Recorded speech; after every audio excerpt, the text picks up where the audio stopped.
Court is back in session. You may be seated. So, jurors, now we're going to start the evidence in the case. The Commonwealth may call its first witness. Thank you, Your Honor. With the court's permission, the Commonwealth would call Harrison Schmidt.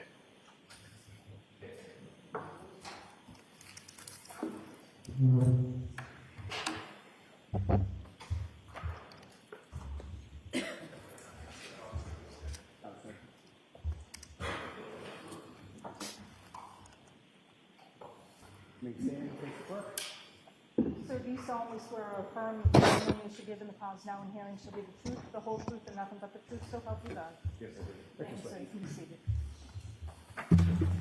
Just step right in there. Slide this. Thank you. And you may proceed. Thank you, Your Honor. Sir, could you state your name and spell your last name for the record? Harrison Schmidt, Schmidt. And sir, I'm going to ask if you can keep that microphone a little bit closer to you so it will help amplify. Now, sir, where do you work? Cohasset Police Department. And what is your rank at the Cohasset Police Department? Sergeant. And how long have you been with the Cohasset Police Department? Full-time since 2012. And how long have you been a sergeant? Since January 2023.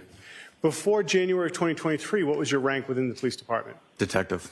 And how long have you been a detective? Since 2014. And what were your responsibilities in January of 2023? General investigations. In addition to doing general investigations as a detective, did you have additional responsibilities with the Cohasset Police Department? Yes. The lead firearms instructor, taser instructor, certified to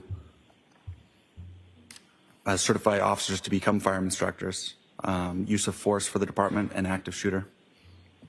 Now, in addition to the Cohasset Police Department, do you work with any other law enforcement organizations? Yes. Which one, sir? The Metropolitan Law Enforcement Council. Can you tell us what that is? It's MetroLEC. It's a consortium of police departments that come together with mutual aid to share resources and personnel to create specialized teams. How many police departments are a member of MetroLEC? About 50. And how long have you been a member of MetroLEC? Since 2015. And what is your responsibilities within MetroLEC? I'm on the SWAT team, and I'm the lead firearms instructor for the SWAT team. And does MetroLEC have a search and rescue team? They do. Can you tell us about the SWAT team's interplay with search and rescue? The Metro SAR team, search and rescue, if they need physical searchers, they will pull from the SWAT pool. Now, as a result of working with MetroLEC and Cohasset Police Department, how many fatal investigations have you been involved in? Dozens. And how many missing person cases have you been involved in? Between both, about a dozen. And, sir, with your missing person cases, have you been able to recover each individual? No. And what are some of the reasons why not? Medical issues, exposure to the elements, suicide. Now, are you familiar with the investigation into the disappearance of Anna Walshe? Yes. How are you familiar with that investigation, sir? I'm the lead investigator. And when did you become involved in that investigation, sir? January 4th, 2023.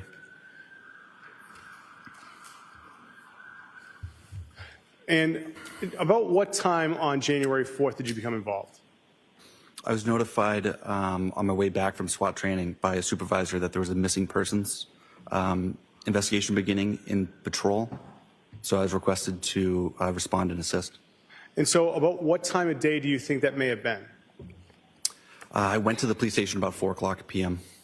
Now, sir, when you went to the police station, what did you do to begin your investigation? I coordinated with the patrol officers that initially responded to investigate. Yes. I reviewed their reports. I conducted queries in law enforcement databases to get background information. And after doing all of these activities, did you have the opportunity to do anything else to further your investigation that afternoon or evening? Yes. What did you do? I went to Mr. Walsh's home and interviewed him. Now, where is Mr. Walsh's home? 516 Chief Justice Cushing Highway. And can you tell us about that street? First off, I take it's in Cohasset. Yes. And does that street go by any other designation? CJC Highway or Route 3A. And so, as it being Route 3A, is it a busy street or is it like kind of a smaller side street? It is 2 lanes divided by a double yellow line, main thoroughfare through town. And about what time did you go to 516 Chief Justice Cushing Highway? About 6:30 p.m. And who went with you? Officer Lawrence. And why did you bring Officer Lawrence? He was the initial patrol responding officer. And so that night when you got to the Walsh residence, can you tell us what happened when you arrived? I was greeted by Mr. Walsh. Okay. And when you were greeted by Mr. Walsh, who else was home at this point in time? His 3 children. And what were the children doing? They were eating McDonald's. And whereabouts? In the kitchen, there's a kitchen island that they were seated at. Your Honor, with the court's permission, the Commonwealth would seek to what's been marked as Exhibit 1, a photograph with the file number SLD 7068. Any objection to that? No objection. Ms. Gilman? Marked in a minute as Exhibit 1. Thank you, Your Honor. Do we want to move them all in? Are there There's no objection. objections to this group? I just want to be as efficient as possible. Do you want to move them all in? Yes, Your Honor. All right, how many are there? 52, Your Honor. Okay. And do you have an index of what their designation is, or can you get that to the court just so that we have a record of that? Yes, Your Honor. I'll give that to the court at the lunch. All right. So any objections? I know you've, and by the way, jurors, before a case starts, the parties work together collaboratively to see what evidence they can agree to and what they can't to limit the rulings.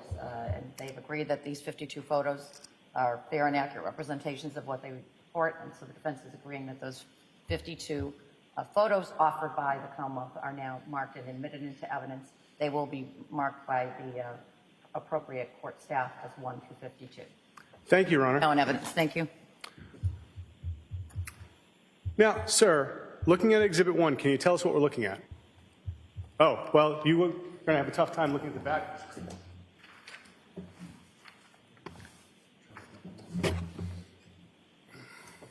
And if I could, sir, I'm going to ask that you could put that as close to the judge's bench as possible. Oh, sorry. So it's not blocking any view of you. Sure, sorry. Thank you. Sir, can you see it? Yes. Excellent. What are we looking at? This is the front of the residence at 516 CJC Highway. Thank you. Now, Ms. Gilman, if we could have Exhibit 2, file number SLD 7067. What is this we're looking at, sir? Still the front of the house, focusing on the right front corner. And at that right front corner, are there any other entrances or egresses to the house? Yes, there's a side door recessed on that little 3-step porch. When you went to the house that night, which door did you go to? That door. And perhaps now's a good time for me to ask you, can you tell me how this house is situated from the street at Chief Justice Cushing Highway? It's set back a long driveway. In front is another house and a used auto car dealership. It's in a wooded area. And that's what's around the house, is the wooded area? Correct. Ms. Gilman, could we have Exhibit 3, file number 7175? Sir, what part of the house was this? This is the kitchen. And when you got to the home that evening, where were the children?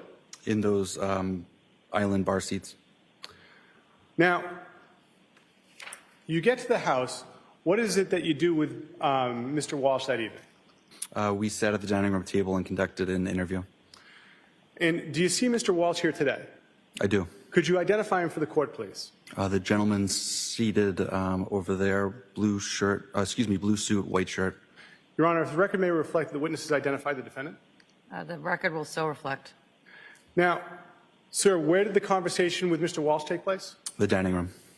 Ms. Gilman, can we have Exhibit 4, 7178? So, what is it that we're looking at here? This is the dining room. And where was Mr. Walsh when you had your conversation with him? Seated in that front right corner towards the camera. And where were you seated? The far seat, the seat that has that black jacket on the back of it. Where was Officer Lawrence? On the window bench. And where were the children while this interview took place? They were in and out of the room. And Ms. Gilman, can we have Exhibit 5, 7177? Sir, what are we looking at here? This is the area in between the dining room table and that kitchen island. And Ms. Gilman, can we have the next exhibit, Exhibit 6, 7131? I'm sorry, 7124. My apologies. And sir, what is this again? This is a closer view of that buffet table. in And the then dining when room. you were there that night, what was in the house as far as pets? A dog. Ms. Gilman, can we have 7131, which I believe is Exhibit now 7? Sir, where is this in the home? If you go in that side door, you're in a hallway. If you take a right, there's a sunken-in family room. And is that dog the one that was home that night? Yes, Hans. Any difficulties with the dog that night when you were talking to Mr. Walsh? No. And where was the dog that night when you spoke with Mr. Walsh? In that crate.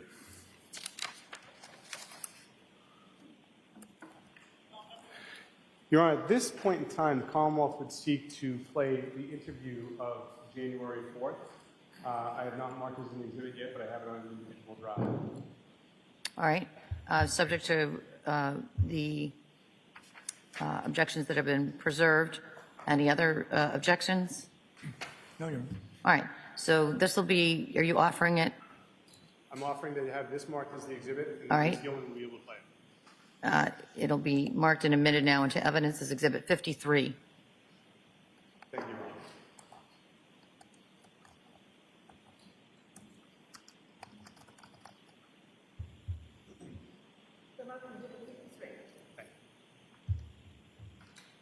Now, Exhibit 53, you've had the opportunity to review that, correct?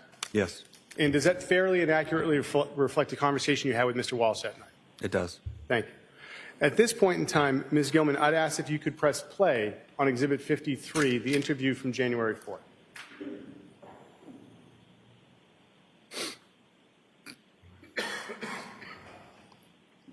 Okay, the quarter is on. It is 18:39 on Wednesday, January 4th, 2023. My name is Harrison Schmidt. I'm a detective with Cohasset Police. Present here is Officer Lawrence. And Sir Brian, could you state your name for me? Yeah, Brian Walshe, Brian Walshe, okay. Brian, what's your date of birth? 13175. Okay, and we're at your home, 516 CJC Highway. Yes, it's right now. Perfect.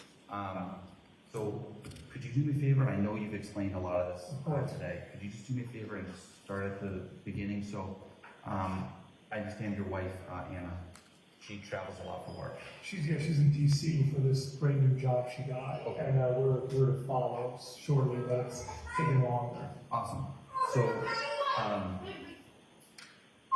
starting most recently, she was at work. One second. Yep. That's okay. Can you please let me finish this and I'll get you whatever you need, please?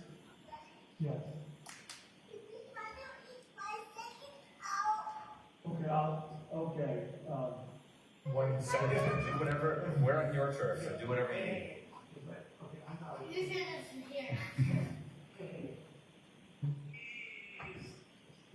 Honest, you guys behave, thank you. All right, yes, go ahead. So most recently, so Anna, it's my understanding that Anna came home on, was it Friday? Friday morning she arrived, yes. Friday morning she came home, okay. And she flew from DC to. Yes, yes, I can show you she sent me that information. Sure, I would, yeah, I would love to.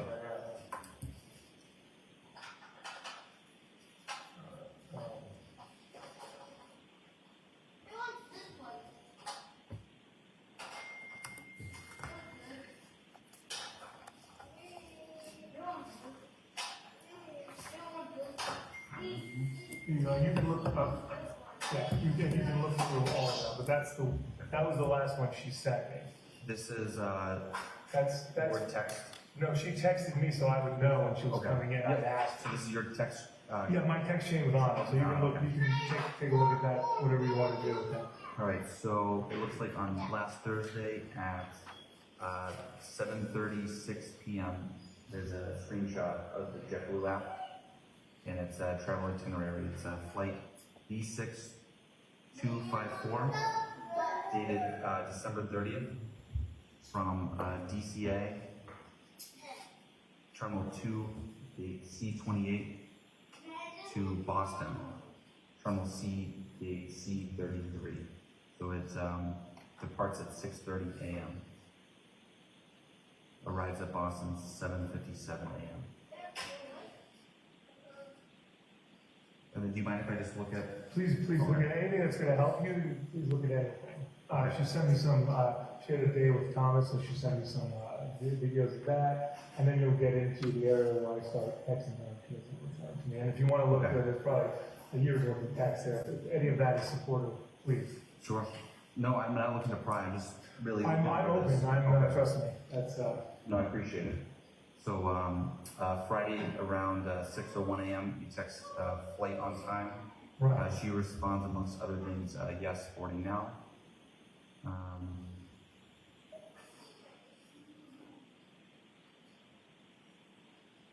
So, okay, Friday 7:59 a.m. landed.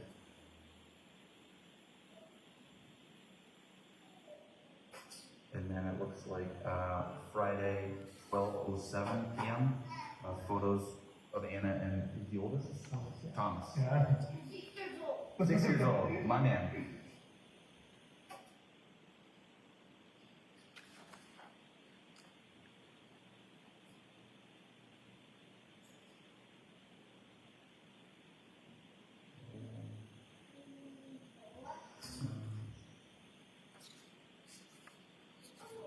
More photos Friday evening.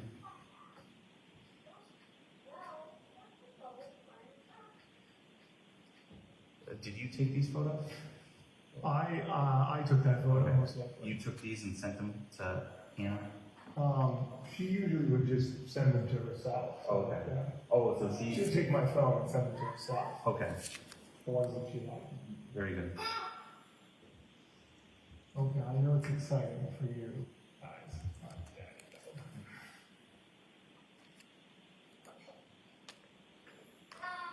So that was a series of 7 photos sent Friday at 6:33 p.m.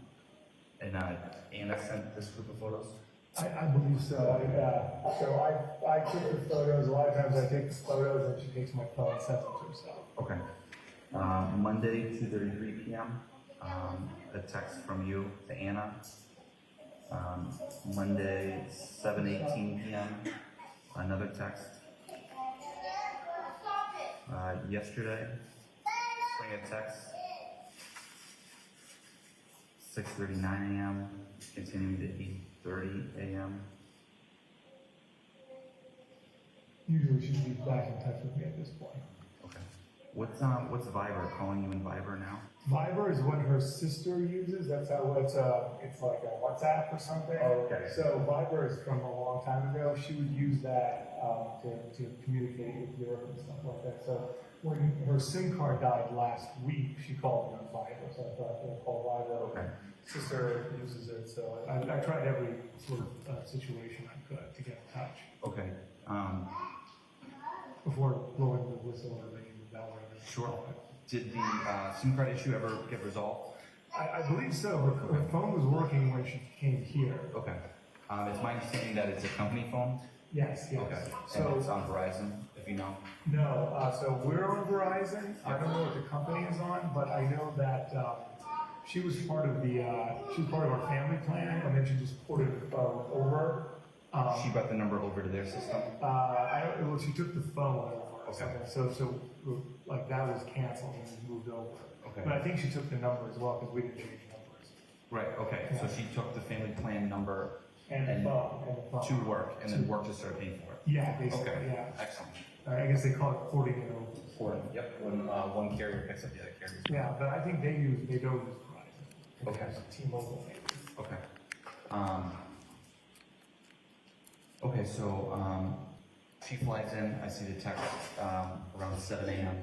How does she get from the airport to home? Yeah, Here. she always Uber or Lyft. That's- Uber or Lyft, Yeah, okay. and Uber was one and Lyft would be two.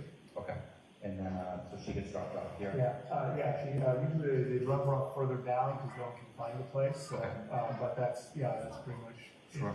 So, That's why I was in contact. When she's arriving, there's more contact than when she's going to DC. Normally, like, she's off pretty quick. So, yeah, work, focus right. on So, work, so if it had this been reversed, it would have been a totally different situation. If I had heard from her, I would have known what's going on now. Sure. She's supposed to be here, so. sure.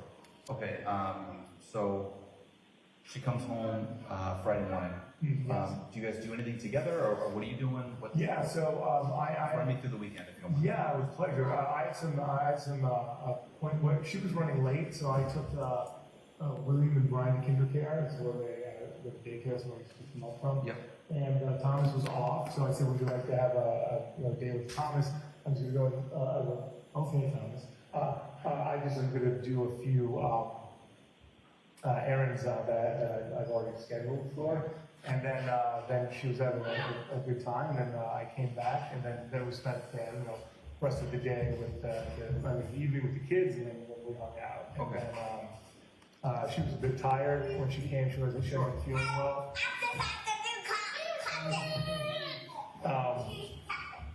Okay, guys. Okay, and so Saturday was December 31st. She went to work out in the morning, and What's the gym? yeah, it's bar method in here. Bar method? Yeah.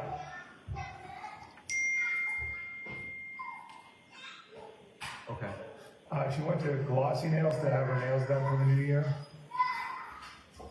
Is that also in Hingham? I believe so. Yes. Go back to Friday. Do you guys just hang in the house? Or did Yes, you, that's it. you Yeah. didn't go No, we didn't go dinner outside. or lunch or anything? No, we were just taking the house. So she was here, you ran some errands. Yeah. And then you just hung out in the house. Yeah. Then with the kids, doing family time. Alright, so then she hits bar method in Hingham for the gym in the morning Yes. Saturday. Yes. And then Glossy Nails. Yes, Okay. and that was the last time I used my phone to say, they're okay. Yep. And she said, yeah, I just decided to get my nails done. I was like, okay, great. Oh, thank you. Okay. Oh. and then she said, then she came over and she said, hey, I'm going to take the kids. I'll give you a break. I'm going to take the kids to a place in Canton, the Wonderlight building. It's an indoor play. Guys, okay. So this is what, and then my son took my phone up to his room. Okay. Sorry. Okay. Sorry, I'm gonna give you. Oh, thank you. Okay. Thomas, can you make a movie? Can you organize movies for your brothers? Thank you so much. This guy's mesmerized by you. So what happened was I was like, that would be great. So I get ready because we're making dinner for her former boss, Jem. Okay. So she hadn't seen him face to face for a while. So I said, I got some time alone to prepare dinner and get everything together. And she took the Jem. Yeah. A lot of people call him Jim. He's been on the phone with me 5 times today as well. So he came over, and then we had Dinner here? yeah, we had dinner here. Yeah, we had dinner here. We celebrated the New Year, and then signed the bottle. She signed 23 being the best year ever, and then I'm working on it. 1, 2, 1, 2, 1, 2. There you go. Okay. Okay. See, that's how it happens. At that time, I didn't have access to my phone. Okay. So, sorry, he does that a lot. I apologize. He's not supposed to. The kids had the phone, right? Yeah, so William, the excited one, took it up to his room. I didn't know it was there, but I knew it was going to turn up. We have a lot of worry that it's going to be thrown out. He had thrown out my wife's phone apparently a while ago. That's the age of the kids, but they have a tendency to throw stuff away. So then she'd been on the phone a lot. Or texting with work, and she mentioned with Jem that she was worried about work and things like that. Okay. And I was like, all right. She was scheduled to leave Tuesday morning early. And then she said that there was an emergency at work, one of the buildings, and that she had to leave early in the morning. Sunday morning. And I was like, okay, normally I would have been like, that's ridiculous, but she worked up until 7 p.m. on December 24th in another building in D.C. Okay. So I thought, all right, this is, we're going to be together soon enough as a family. It's fine, we make this decision together. So, Do you know what kind of issue arose? she didn't explain it to me. Some kind of But there was one of the buildings had a bunch of leaks. Another building, the FBI raided at one point. Another building, there was a disgruntled tenant. And so she was dealing with all of that. She's the regional manager there. So I didn't know because I didn't want, I was like, all right, well, whatever has to be done. Then she said, hey, I'm going to have time off for Martin Luther King Day. I can be here for 4, maybe 5 days. And I was like, well, that's great. That's great news. And then, she only brings her bag. Her carry bag is normally a Louis Vuitton bag. Okay. And she didn't bring, she just brings a little bit of stuff. She's got a bunch of stuff all over this place. Or she just goes and buys it. And then, what happened? Then she woke me up around 6 and said she was going. She came down. I guess Thomas heard her and came down, and she said, I have to go. And he said, I love you very much. And she said, I love you very much. And then he said that she left. He got in a taxi, but I don't think he saw it because it was further down. If you want to talk to him, but he said it was a taxi, and I was like, can you describe the car? He said, well, I really didn't see it, Dad. So I was like, okay. So he was coming down to get, I think, Maybe Anna said taxi. And maybe she's my driver, but I know that she was not driving. There's no way she was driving a vehicle. There's like zero possibility of that. Okay. When was she originally scheduled to fly back? Well, it was Tuesday at probably 8:30 or 8 or the early flight that she takes. What was I going to say? I never got the confirmation for that. Okay. But she usually just sends me her arrival because that's the most important for us once she's with the kids and everything and scheduling. Right. So. Okay. Does she particularly travel on JetBlue? Yeah, she got a JetBlue credit card. Okay.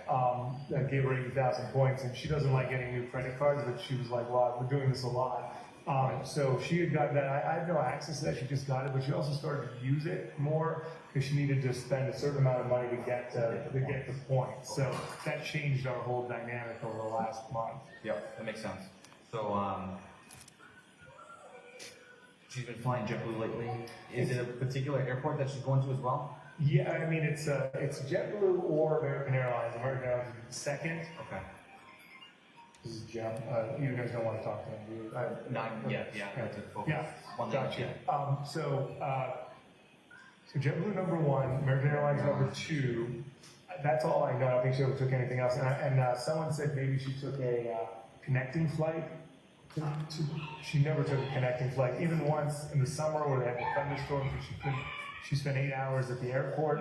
She didn't even consider, she was like, well, I just go get stuck somewhere. It's not DC or Boston, so it's no good. So I don't think that happened at all. I can't imagine that.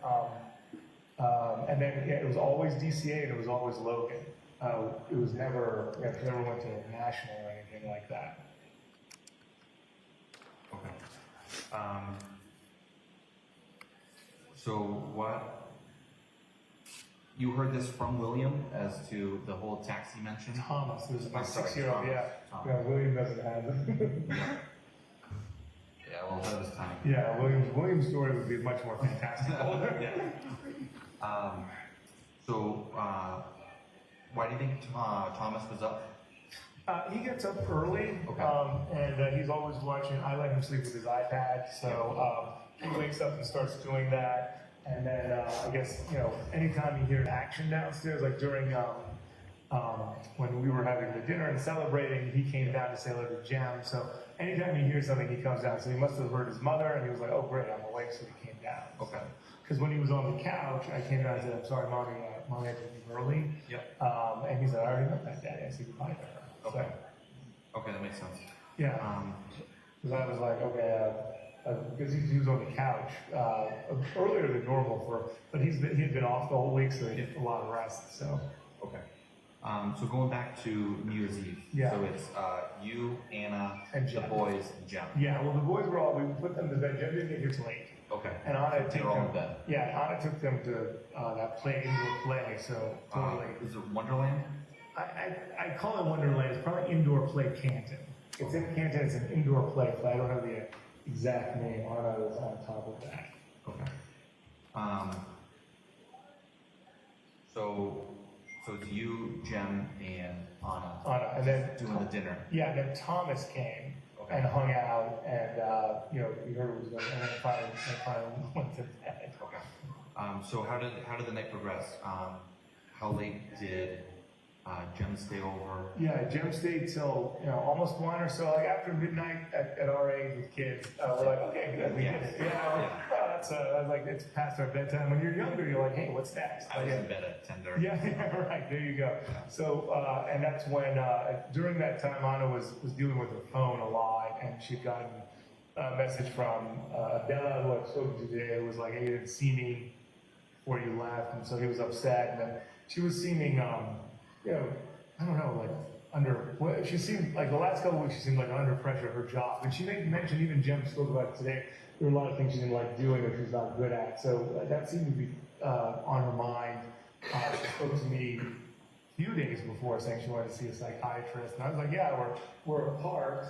It's been difficult for all of us. I've seen a therapist, like I told you today, the last 35 years. So anything that would support you is fine. And then, but I mean, I always make fun of her as my super sturdy woman. So, it seems like she was invincible.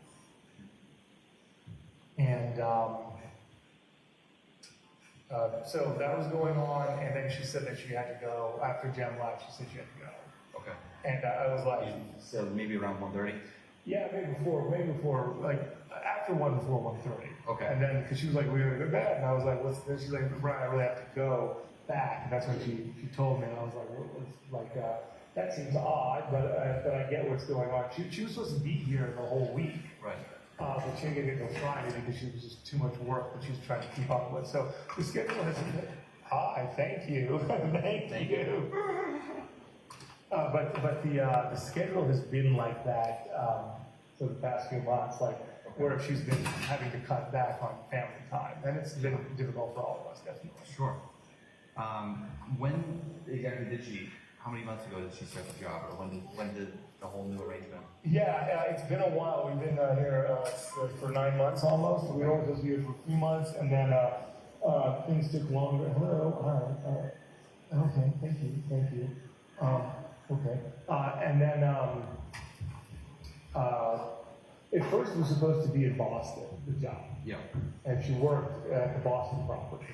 And then that wasn't working out, and then she moved to D.C., and then I was like, all right, well, we'll do this. It shouldn't take long, and then, things progressed, so that was not the best. Okay. I can imagine that's got to be tough. Yeah.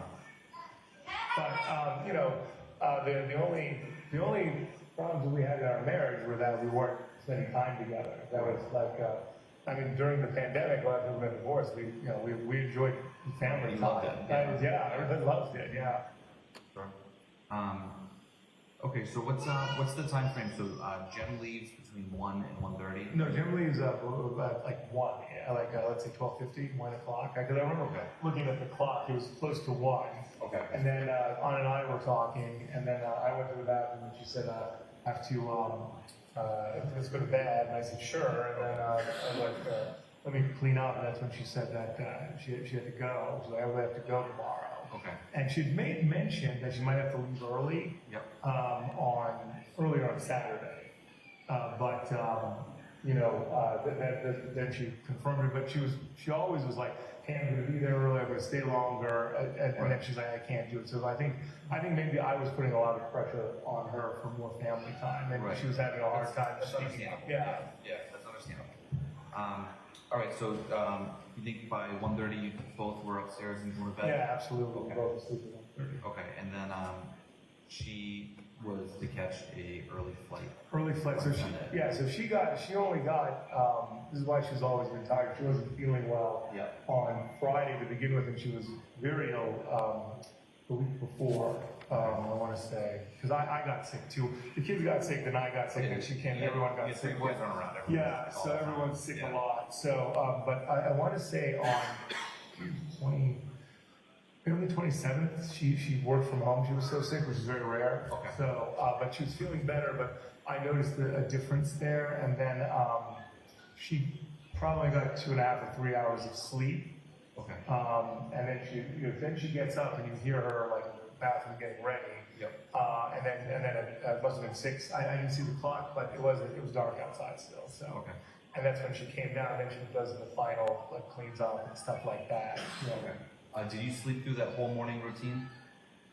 Yes, I did. Yeah, I used to get up, and she was like, "You're gonna be ruined because the boys are gonna get up." So Yeah. I was like, "You're right," but she comes and kisses me. Okay. Okay.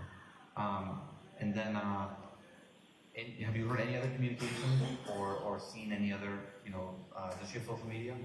Yes, she has a bunch of social media. People have already been looking into it. Yeah. I guess her iMessenger comes up on my phone for some reason. I don't know. So people have been sending messages, and I think that for me, but they're for Anna. Okay. And her Instagram, I have some access to, but I don't do any social media really. So it's her domain. But everyone has called saying that they thought that they saw some action on the Facebook, Jem and Adela, and I said it must be me. Comes through, and I look at it because normally I don't. Okay. But now I'm looking at everything that comes in. Yeah. But there have been no. I don't think there have been any new posts because I've asked everyone who does it.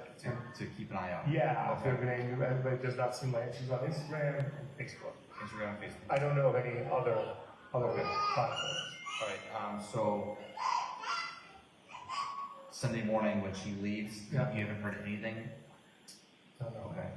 But just to be clear, I didn't have the phone, and last week on it was the 24th. She had that work at Mazda building or something.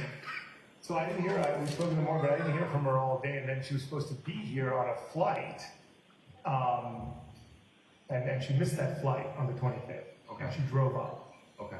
At that point, that's when I freaked out because she was coming here. So I'm like, well, where is she? I haven't heard from her. Right. Super weird. And that's when I said, you're missing. And I called Sally, her sister. This is the 24th. The 25th, I'm sorry, 25th, yeah. So Christmas Day. Christmas Day. And she worked all night, New Year's Eve, Yeah. which I was not happy about, but I understand. She was supposed to be here early on the 25th. She wasn't here. And I didn't have, she hadn't sent me her flight info. Okay. That's one of the few times. So then I started to really get nervous, and I called Sally and Alyssa, and I called Jim, but I didn't say anything to Jim. And then I called my mother, and I was gonna file this person's report right there. So I was like, Yep. And then she called and said, I'm driving up. I was at the airport. My flight was canceled. I was busy. I couldn't get in touch with you. Okay. And I was like, okay. So this time around, it was a bit different. She's going to D.C. now. And I didn't have the phone, so I just emailed her saying, I hope everything's okay, and all that's fine. So, where was your phone on Sunday? So Saturday at 11 a.m., I guess William took it and put it up in his bed. It was under, Thomas found it under his pillow on Monday at that 2:30 time when I got in touch with her. Okay.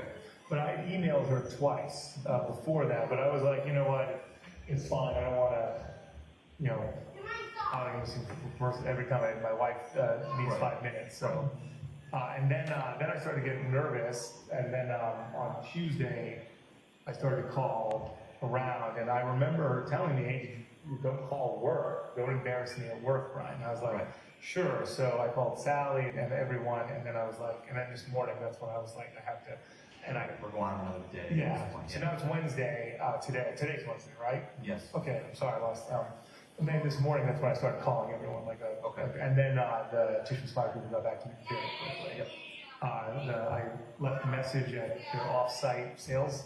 I said, "Can you please say Brian Walshe called?" I called another building that we didn't pick up, and I was going to call her boss, Jeff Chod, who I didn't have his number, but I was looking for it. Yeah. And then it was Graham that called me and said, "Is everything okay?" And I said, "I don't know. She had work." And he said, "I didn't see her yesterday." Okay. And that's when things kind of moved a lot quicker. Okay. All right. Very good. That all sounds reasonable. Has she ever like forgotten her phone or left her phone here before? She's never left her phone here. I mean, she's pretty good at it. It has happened. Yeah. It has happened, but I don't think she's ever left her phone here. Okay. Does she ever turn the phone off or put it on vibrate or anything like that, or does she always keep the ringer on? No, she definitely turns it on. Well, in the evening we have Okay. to. So. Is she like on call at times where she would always keep her phone on, or is she okay to like just shut it off at night? She would like turn on the side. She never turns the phone off though. Okay. So the phone is almost always on. I mean, a lot of times she's running out of battery. That would be my next Yeah. question. Is she one of the types that's always looking for a phone charger? Yeah, no, we have also the kids are destroying them all the time, and so here at the house, she's always looking for juice for her phone. Okay. Okay. Does anything else come to mind that we should be aware of? I mean, I talked to my wife even though that we've been doing this for a while, and we haven't had it, I talk to her a lot, and even if she can't talk, she sends me a text saying, I'll call you right back, or something. I mean, it's very rare. It's one or two times that I didn't hear from her, and then I freaked out, and then she's like, you need to take it easy. I mean, it's too much pressure, Brian. I said, sure, of course, I understand. Right. And now this time, I feel like I was not high pressure enough. I should have, done something more. So my mother is calling, and like she's like, what's going on? She wants to hire private investigators and stuff like that. So I was like, coming. So the detectives class are coming. The gentleman at Tishman's Fire is head of global security. So Okay. I think we have a good shot here. Yeah. Do you have like shared or access to her Uber or Lyft accounts? Or No. does she run her own? Yeah, I don't use You any of don't that use stuff. Yeah, I'm driving around, and I never did. It worked out when I was single. My friends would pay for all the Ubers, but Anna was always ahead with the tech and things like that. And since she was, I never did anything to learn about it because I didn't have to. So it was, Right. Does she have any family here stateside or in New England? Me and the boys, that's it. Okay. And then her sister is in Toronto. I told her sister you guys were coming, and that she's available to talk. Everyone's Okay. available to talk, whatever you want to ask. Okay, anytime. perfect. Appreciate that. So she got a sister in Canada. Where's Anna's mother? Okay, so Anna's mother's in Belgrade, and Anna was just there.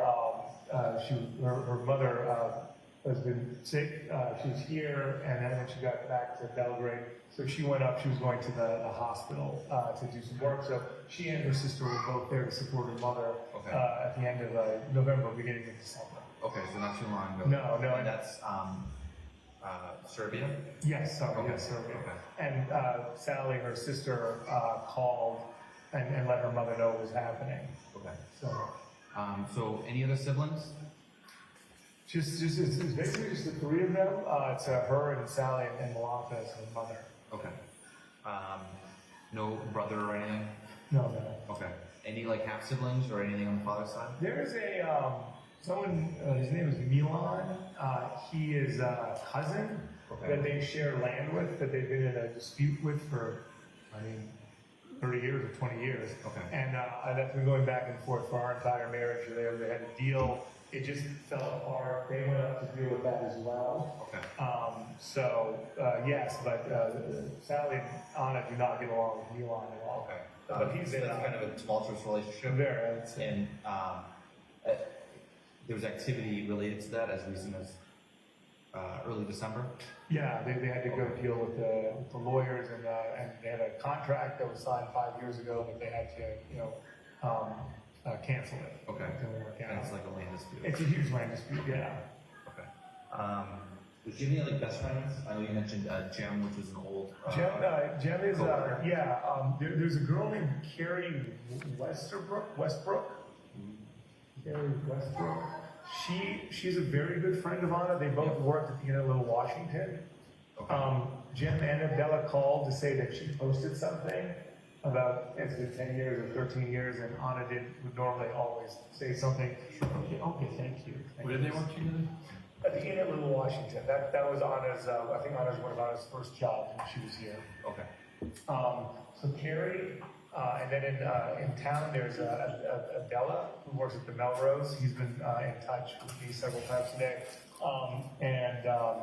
There's a neighbor. She made good friends with the neighbor. I don't know who the neighbor is though. That's Winta is her name, but I don't have any numbers. And she hasn't spoken about it for several months, which is, I guess now I think about it is odd. There's Alyssa Kirby. Peter Kirby lives in Marshfield, that's his brother, and Alyssa Kirby lives very nearby. When I called on Christmas Day, Alyssa was going to go over and check on the house. Okay. And that's an Anna call, and then Anna's like settled down. But Alyssa has, she's like, I can go over to the house. But I said, everyone's already been to the house. Alyssa, thank you. And these are DC contacts? These are, Alyssa is a DC contact, Adela is a DC contact, Harry's in DC. The gentleman who sold us our townhouse, William Fasto, is in DC. And his office is very close by. When I called him, he's like, oh, I just got back in from Idaho, but he immediately went over to take a look at the house if he could. Okay. Abdullah did too. Okay. Just so I have the dynamic right, you guys started in DC and you came up here? Yes. The Boston opportunity, and then that kind of brought you back down? Or brought No, you back to DC? She was in DC. I was always involved. Like, you're going back, like, from the beginning of our relationship. Yeah. Oh, So, yeah, like, sure. how long, like, when did you guys meet and when did you guys get married? Oh, right, yeah. So we met years ago at a place called the Wheatley. Okay. And then she went to DC for a job, and I was traveling, and then I called her in November of 2011 to say, I'll be in DC, and then we met up, and we started going out again, and then in 2013 we lived together in DC, and then that wasn't working out, and I came up to Boston, and then she quickly came back after. Okay. And then we were in Boston since then, and then she got this job in DC, and she said, I'm going to go back to DC now as it works out. And I said, sure. And then but we were in Boston for 7 or 8 years together. Okay. Do you have any, does she have any other phones, or is it just that one work phone, or like an Apple Watch, or anything? She wanted to get an Apple Watch, and we were actually getting one. I don't know. I didn't see. She would have told me. We talked a lot, so I don't think she was talking about getting another phone and an Apple Watch. I don't know if she got the Apple the extra phone, but I was wondering if she had a second device as well. Okay. But she normally likes to just have one device. There have been times over our marriage where she's had 2 devices. Okay. Is it, who's typically in charge of either the finances or the accounts? Anna's very good at that. I like, we do it together, but when it comes to being on time paying the bills, she's much better at that stuff. So, okay, great. With me, like more, broader advisory, like let's do this, let's spend money on that. Sure. But no, she is an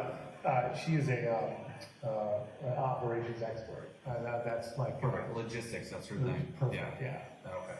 How about, if you don't mind me asking, like overall, like financially, like everything good and in order, or yes. are there any stressors, or Yes, I'm okay. Yes, definitely. Okay.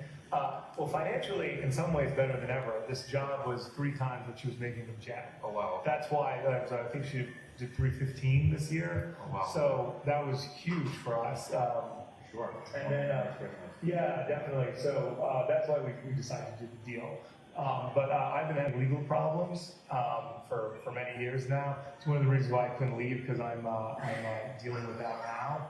And it was supposed to be done a long time ago, and it wasn't. So we've been really depressed about that. And there is restitution that I get to pay, but we have the money, and we're just waiting to get a final resolution. So the stress was being a part and not being the authors of our own lives. I couldn't move when we had to. And then our mothers have both of their health was a bit difficult. So she had to go to Belgrade instead of coming here for 2 weeks. Right. And that was a hard hit. And then my mother, she needs a lot of assistance. She recently had cataracts, and she's had 3 cancer surgeries. So I'm sorry. she's doing well. So thank you, knock on wood. Yeah. Those were. Everything okay, Thomas? Okay. This is the whole time. But yes, the biggest stress was not being together. Before when I was dealing with it, we were together. It was fine. It just it was it was one of those we were a magnificent team. We were able to get through anything together. Right. I was reading her a love note just the other day from 4 years ago about how we're able to blossom under such difficult circumstances. So Perfect. I appreciate you being so open. yeah, Is it okay if I ask about? please ask any the, questions you'd like. The legal stress? Absolutely, yeah. So, do you have a specific question, or would you like? Just a rundown of, what. Yeah, I misrepresented a Warhol piece. You could read about it in the papers. Are you an attorney? Am Or I?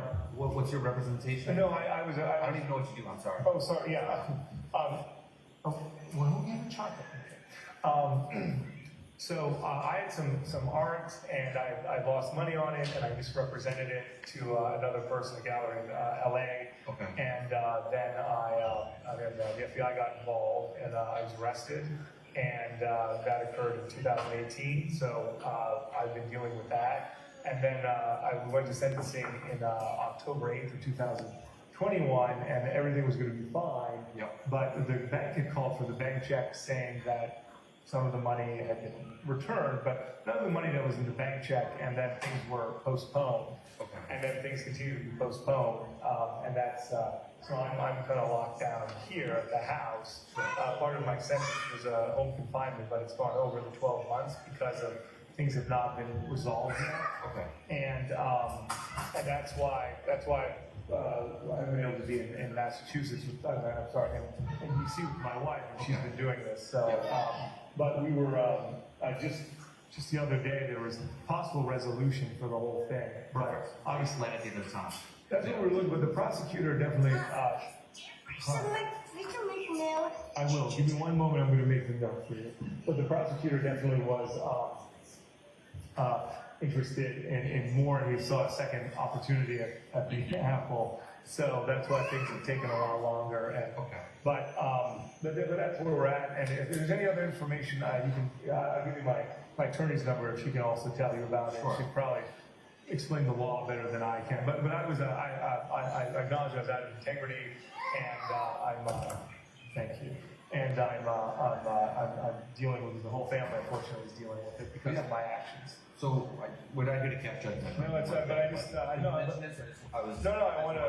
want to get a whole picture. I don't want to hide anything from you because if that could lead to finding my wife sooner, that's the most important thing. Right. Yeah. So I just. But it's I do want to acknowledge extremely. It's a stress or anything like that. But it's extremely embarrassing for me to talk about. But under these circumstances, it's worth it. But we're not here to judge anything like that. Thank you for that. Thank you.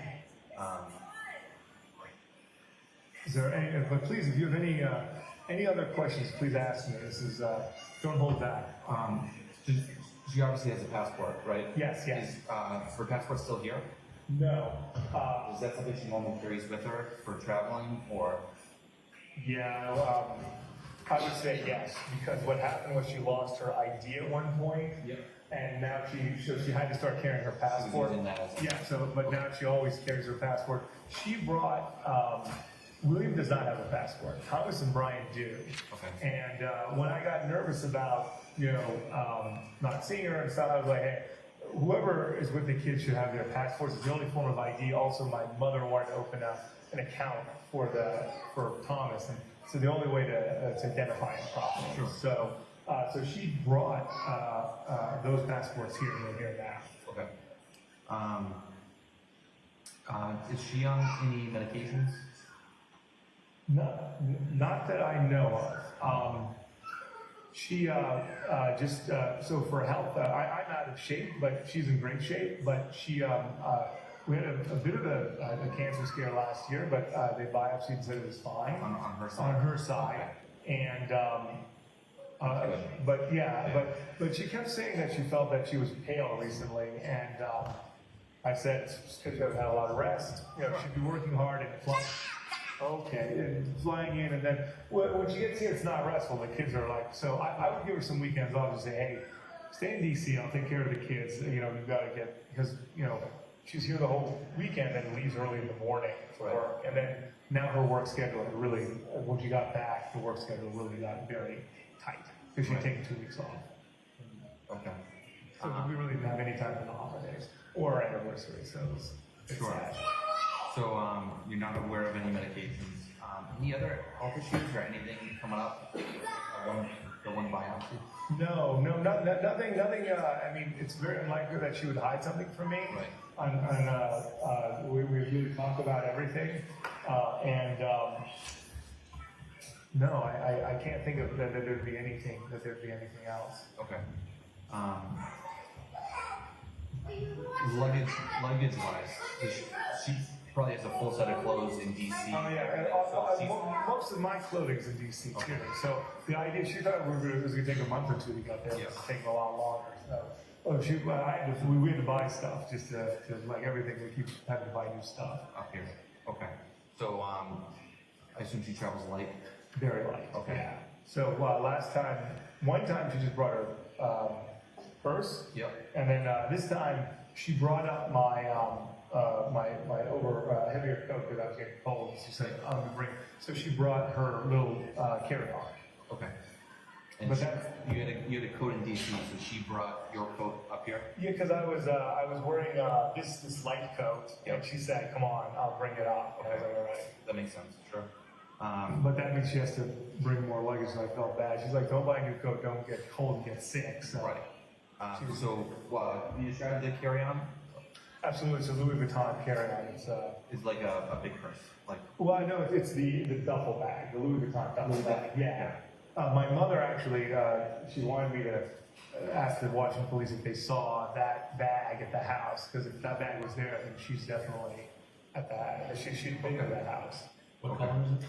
It's the brown, the classic, yeah. With all shades. Yeah, with the first cap. LV. I mean, I had to become what my wife is. Yeah. Any like memory issues? Yeah, she has a terrible memory. We make fun of it since we've been together. Yeah, she's like, I said that's why she's always happy. She doesn't remember anything. But I mean, so she's not losing like big gaps in the day, like. No. Like hours go No, missing. nothing Just like classic, like what I have, I forget what I had for lunch. Yeah. Oh, well, yeah. I mean, she. But that's the joke it always made. It's like, well, I don't know. She was always. That was always the thing. Or even, further back, I was the one who had the memory of everything. Okay. But I told her it was good. I could repeat stories, so it'd be a fresh marriage forever. It was good. I like that. Any substance abuse? No. Anna basically drank nothing when she met me. She started to drink more. Okay. And then we both, with the kids and stuff, pretty much shut it down. But New Year's Eve we did have some champagne and stuff like that. That's completely reasonable. But no, Anna's totally straight arrow, always. Do you have any sort of like family tracking on the apps? Like Find My iPhone, I don't. AirTags, anything like that? So my mother just bought AirTags for us, and Yeah. Anna had picked it up on Saturday. She said, "Can I have one?" I said, "Yeah, one of these is for you." Sure. But because things went so, those are sunglasses. What's that? You forgot them. Okay. All right. But because she left early, we're going to do a lot of work for the new year and stuff, and then she was going to be having an AirTag with her. Okay. My mother was like, "I'm going to have to have an AirTag." And, Yeah. but they're right on my desk, all wrapped up and everything. And she's the one that like launches all of it. She's the one who puts stuff together. So, and I would always just say, "Oh, okay, we'll wait till you come back." I was always waiting for her to come save us. Four guys over here. That's what happened. Yeah, that's pretty much. Okay, thank you. Okay, I should take these. No. It does look expensive. Yeah, your mother's gonna get upset. Okay. Don't break them. Okay. All right. Nothing else. Where did he find those? I don't know. They must have been over here or something like that. I didn't notice. I didn't notice. I just noticed them. Okay. No swearing. Sorry for that. I thought he was saying truck for a while. I heard truck. I'm on his side. I heard truck. Okay. Good. Thanks. Did she bring the big duffel bag back with her? Have you seen it yet? I know we haven't. So when you asked me what she might be wearing, her black coat, but it's a small coat. Yep. The hunter boots were gone, blue and gray. The duffel bag, and then the purse that you brought, Okay. a black purse, probably. Okay. Do you have any cameras at the house? Not this one. Oh, Ring doorbell. I know it's a rental. But, yeah, no, we don't have any here. Is the landlord or property owner or anything? I don't think so. I haven't called Peter yet. I've been calling a lot of people, but hadn't been ready to go to the next level again. But I don't think he's got. He might have something down by the garage. He might have some stuff down there. Sure. But I don't think he's got anything on his. I haven't seen any ring doorbells anywhere. Okay. Any cameras at the townhouse in DC? There's she installed. We had the door. What's the not ring, but what's the other one? Not our. Blink. Yeah. There's a lot of them now. Ring, Blink, Ne- Arlo. What's the one with the thermostat too? Nest. The Nest. I think it was a Nest camera. But that would be on her phone. But when we were, I'm going to one moment. When we were at Jerusalem Road, we had 3, so I'd be out playing with the boys, and she'd call or she'd talk through it and stuff like that. She's very good with that. Yeah. But no, I just not here. I'm sorry. Okay.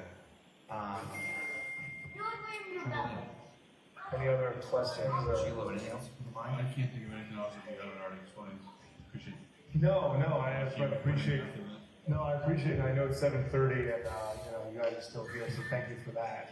Do you mind if I take a look at the camera roll? Maybe if she took your, if she took The photos I have on photos? this. Yeah. Just if there's something that jumps out, you know what I mean? Sometimes the kids get it, so sorry. No, But that's everything there. You can take a look. There's probably 1,000 photos.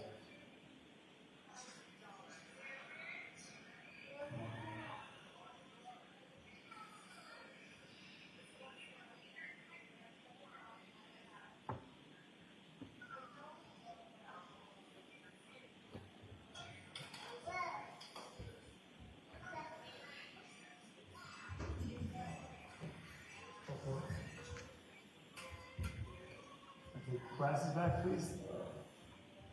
Front glasses, please. Okay. You said it'd be okay if they ran around. Yep. That's fine. It's what happened to us. Yeah. I always make the joke, I'm gonna make it extra happy for you guys. Yes, Thomas. Okay, well, please tell them not to. That's not. Tom and William, please. Oh no, I would like to say I don't know where you learned that from, but I'm pretty sure it was me. You're taking that. That's your brothers. You're gonna get very upset. Thank you. All right. Okay, I have the glasses back, please. All right.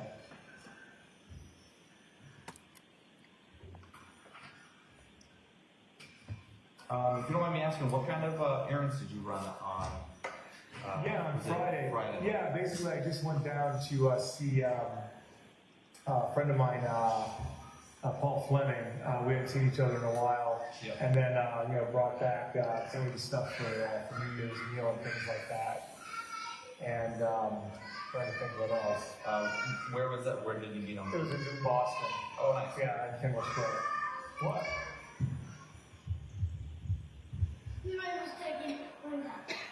Oh, great. Thank you. Yeah, and if you anytime you want to go through this, feel free. Sure. So No, I weird, was like my wondering if it was- whole life is like on this thing. I'd be like, here's my life. Go enjoy it. Yeah, I just looked. I saw the photos from the Seek area. Oh, great. Yeah, Okay. of your wife and the boys, Oh, okay. Okay. Yeah, the same. Yeah. and that was Friday. I'm trying to think. I also went to. I had some energy or banking stuff to do. So that was the other thing. Sure. Okay. Thank you. Do you mind mind if we just do a walkthrough of the house, just see if anything jumps out to us? Yeah. It could be a fresh set of eyes. Yeah, You know what I mean? let's do it. So, is there anything else? Because I'll shut this off. Is there anything else that, I think that's it, that's all, yeah. Greg, do you have any ideas? I know we covered a lot. I really appreciate you going. Yeah, no, of course, absolutely. Sometimes every little thing helps, you know? I believe that, I honestly believe that. You know, there's fields, move the ball on and see if we can track something down. So, Right. all right, it is 7:31. I'm shutting off the recorder. Sergeant, I have a few questions about that interview. How old were the children at this point in time? 2, 4, and 6. And the oldest child, what was produced during that interview? An iPad. An iPad. And when it's heard the defendant saying 121212, what is going on at that point in time? The child needed help unlocking the iPad, and the defendant assisted in punching in the code to unlock it. Now, in addition, at some point in time, someone produced glasses. Who did that? The middle child. And directing your attention to what's been marked as Exhibit 6, file number 7214, Ms. Gilman, if we could have that.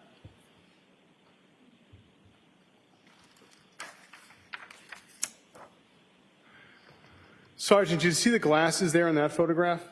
Yes, there were ladies' glasses there in the black case underneath the mirror on the counter. Now, after or during the interview, he showed you his phone. What did you look at on his phone? Text message thread between him and Anna, and the camera roll. And what did you see as far as travel arrangements? There were screenshots of the JetBlue app that Anna had sent him for the flight from D.C. to Boston. So at the end of the interview, there's mention of doing a walkthrough. What did you do next? We concluded the interview and began the walkthrough. Okay, and so what is a walkthrough, sir? We just went throughout the house to see if anything jumped out or seemed important. Ms. Gilman, can we have Exhibit 8, 7115? So, sir, what part of the house was this? This is the front of the house that it's not the front door, but it's like the primary access door to the right. Ms. Gilman, can we have Exhibit 9, 7120? Now, where are you in the house at this point in time, sir? If you go into that door from the last photo, you're in a hallway. If you look left in that hallway, this is the entryway into the kitchen and dining room, that open floor concept.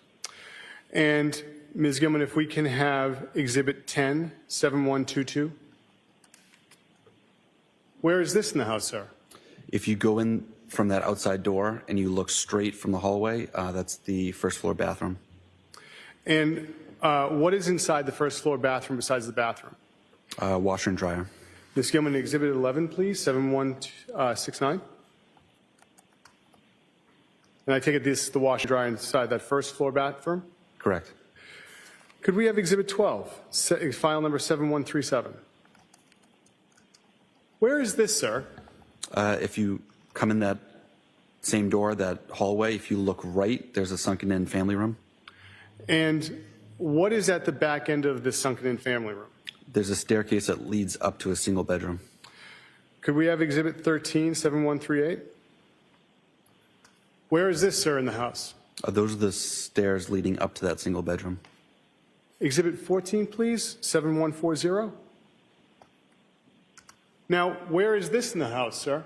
This is that single bedroom on that right side of the house. What access does this bedroom have to the rest of the house besides going down those stairs to the sunken living room? None. Could we have the next exhibit, which is Exhibit 15, 7141? And where is this, sir? This is the same bedroom. Could we have Exhibit 16, 7152? What part of the home is this? This is that sunken-in living room. This is the closet door beneath the staircase leading up to that single bedroom. Did you have the opportunity to look inside that closet? I did. Could we have the next exhibit, Exhibit 17, 7153? Is this how the closet appeared, sir? Yes. Now, can we have Exhibit 18, 7165? Where is this, sir? This is the hallway as you enter through that door. So that door would be to the left, bathrooms to the right, and then the kitchen dining room straight. Could we have Exhibit 20, file number 7235?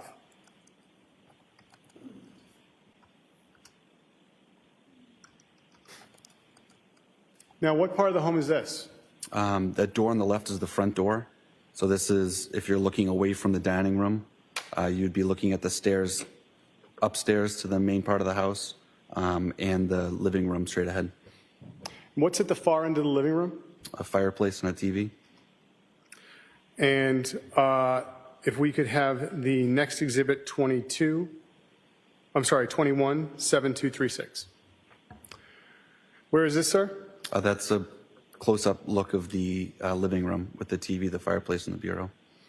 Exhibit 22, please, Ms. Gilman, file number 7237. What part of the home is this now? Still right in the living room. It's the stairs leading upstairs to the main part of the second floor of the house, a view into the kitchen and the backyard. Now, are there any other rooms by the kitchen? To the left edge of this frame is a small office. Could we have Exhibit 23, file number 7246? What is this, sir? That's the small office. And could we have Exhibit 24, 7288? Where is this in the home, sir? That is the second floor bathroom. And can you describe the second floor layout for us? If you walk up the stairs to the second floor, the front door would be to your back. You enter a hallway. Straight ahead is a second floor bathroom. There's 2 bedrooms to your left, and there's a primary bedroom to the right that also has a bathroom in it.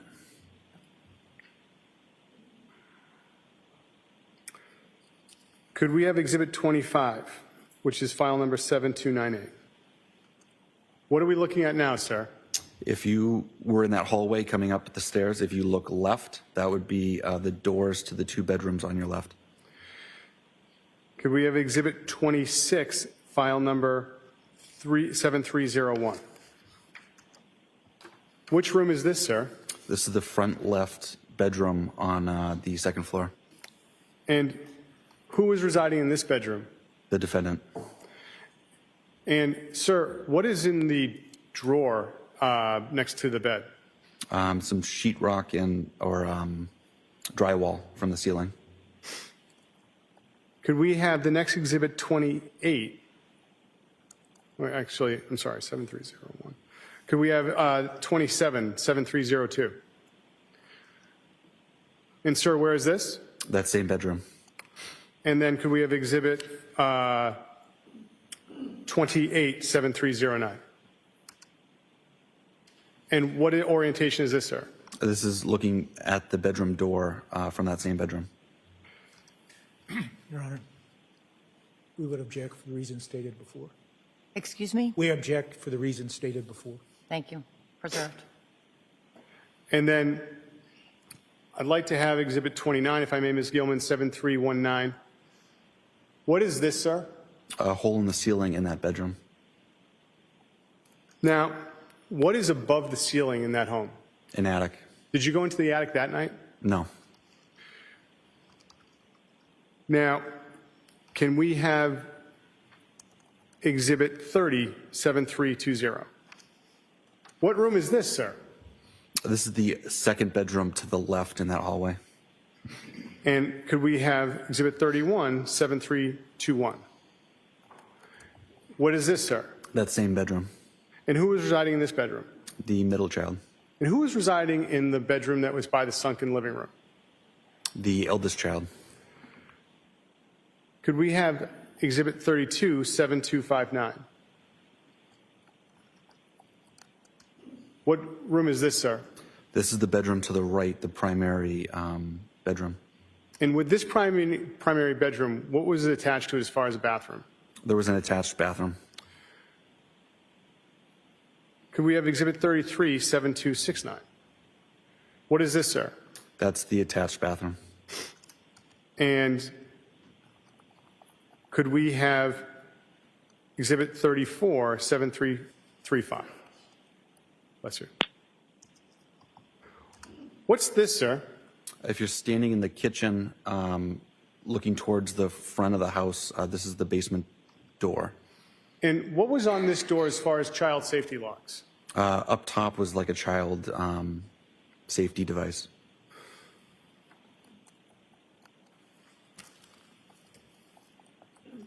Could we have Exhibit 35, 7336? Where is this, sir? That's the doorway from the last photo looking down into the basement. Could we have Exhibit 36, 7340? Where is this, sir? If you go down those steps and you look right, this is the view of the basement. And could we have Exhibit 37, which is File 7343? And where is this? If you go down those steps and look left, this is the view of the basement. And then could we have Exhibit 38, 7557? Where is this? Those are the basement steps. Now, what access did the basement have as far as to the outside of the home? If you come down those stairs and look right, there's a outside door that leads to the left side of the house. Did you have the opportunity on January 4th to do any examination outside the home? Yes. Could we have Exhibit 39, file number 7077? Where's this in relation to the house, sir? This is the left side of the house, so that basement door would be just off frame to the right. And there's a fence there, sir. What's the fence around? That's leading into the backyard and the in-ground pool. Could we have Exhibit 40, 7080? And what is this? View looking into the backyard. What condition was the pool that night when you were there on January 4th? It was full of water. The water was dark green and cloudy. It was unseasonably warm that night, and so no ice or anything. And there was no pool cover on it. I'm sorry, I couldn't hear you. There's no pool cover on it. Could we have Exhibit 41, 7084? Now, where are we in the house, sir? You're within the fenced-in portion of the backyard, looking at the pool. And how is the pool different in this photograph than when you were there that night? It's drained in this photo. What is, sir, in the left-hand corner, what is that part of the house? Shed. Could we have Exhibit 42, 7091? And where is this? This is in the backyard, a view of the back of the house. And Exhibit 43, 7092? What about this part, sir? This is the back left corner, if you're looking at the back of the house. And, sir, did you have the opportunity to look at that shed as well? I did. Could we have Exhibit 44, 7097? And did you go inside the shed? I did. Could we have Exhibit 45, 7390?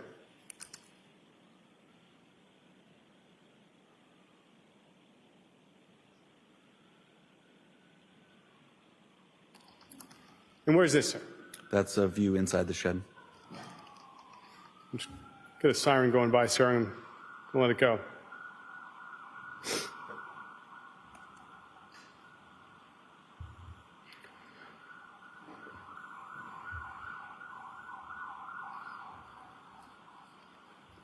Sir, did you find anything that night when you were there on January 4th? No.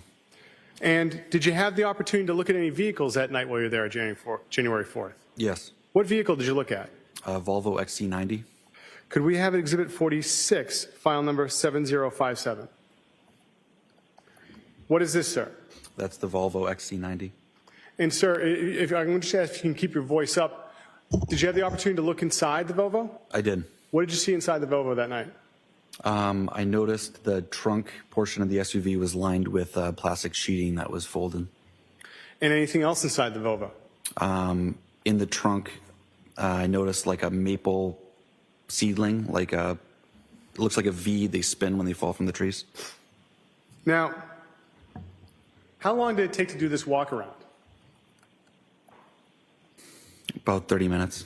And what did you do after the walk around? I returned to the Cohasset police station. And what did you do when you went back to the station? Furthered the investigation. How so? I checked for any international flights, if Anna had taken any, by putting a flag on her passport. Yes, sir.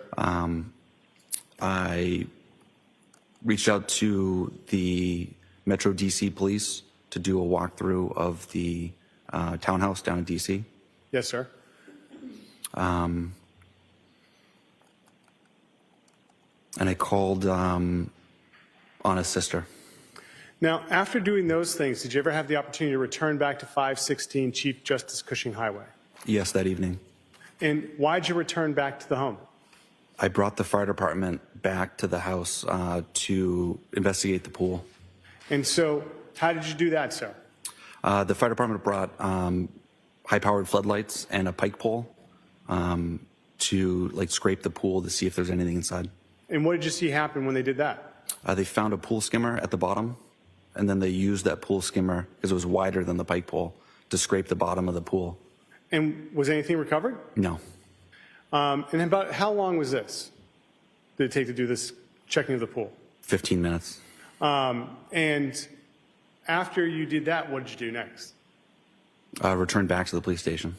But what time do you think you got back to the police station? 10:30 or so. And so, did you do anything further on January 4th? Would have reviewed the notes I had thus far. Okay. And then, what's next in the investigation? I spoke to Jem the following day. Okay. So now we're on January 5th. Yes. Okay. So walk us through January 5th as far as what you did as the investigation to find Anna Walshe. I began contacting friends and family, gathering more background information. I created a missing persons bulletin, and I disseminated that to the department internally. I believe it went out on our social media. I sent it to the Mass Fusion Center, the Mass Crime Net, and the South Shore Detectives as a shared distribution list. And may we have Exhibit 47, the poster?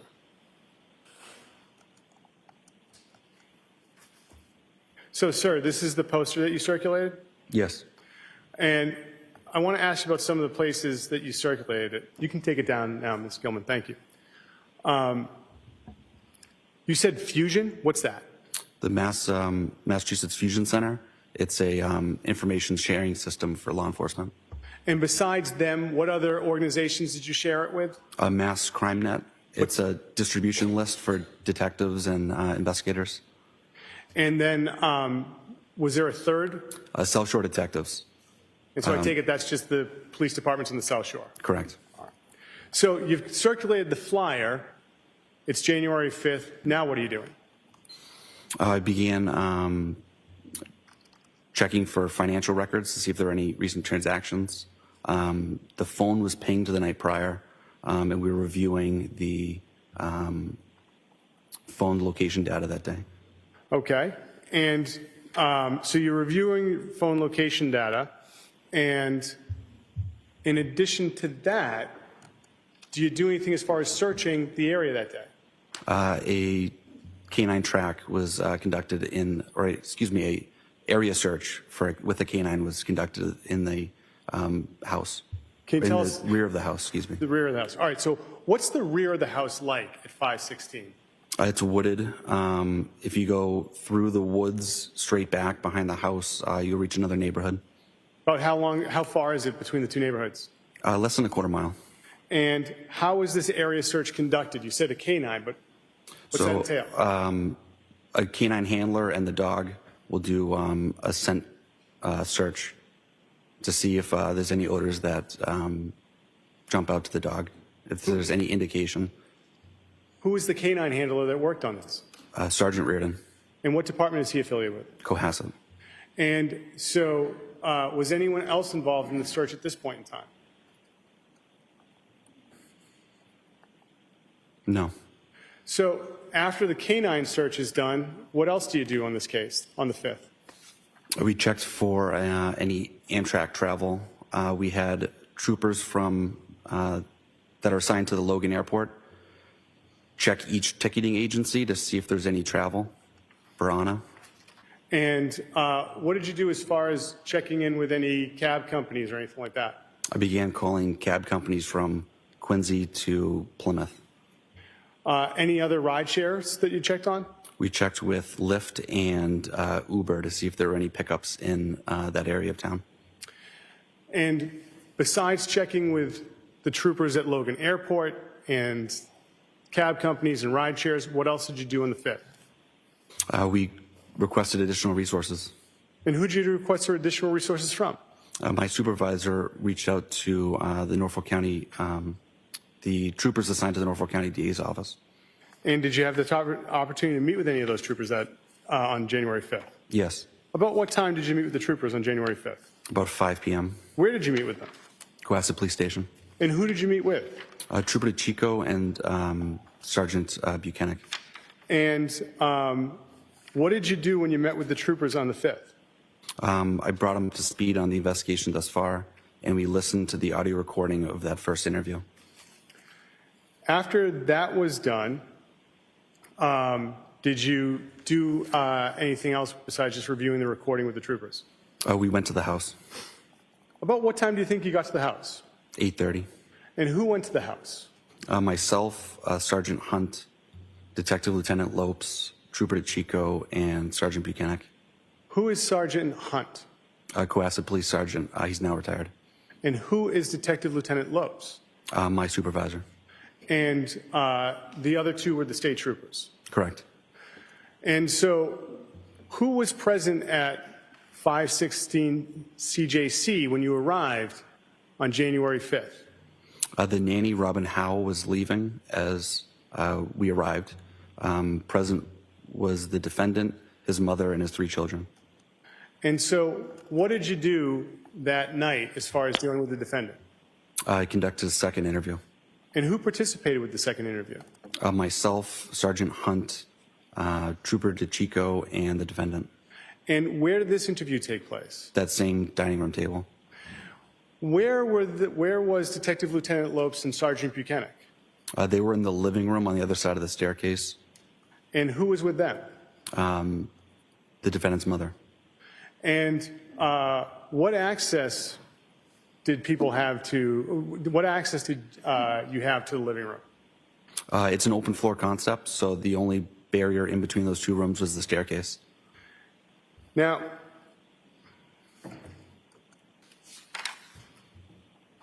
Your Honor, may I have a moment? You may. Thank you, Your Honor.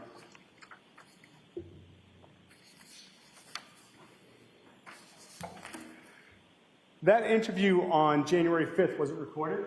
It was. And have you reviewed that interview? I have. And does it fairly and accurately depict the interview you had with the defendant that night and Sergeant Hunt and Trooper Chico? Yes. Your Honor, the Commonwealth will seek to enter a drive with the interview from January 5th as the next exhibit, which would be, I believe, 54. Subject to the earlier objections, any new objections? It'll be marked and admitted as Exhibit 54. Thank you, Your Honor.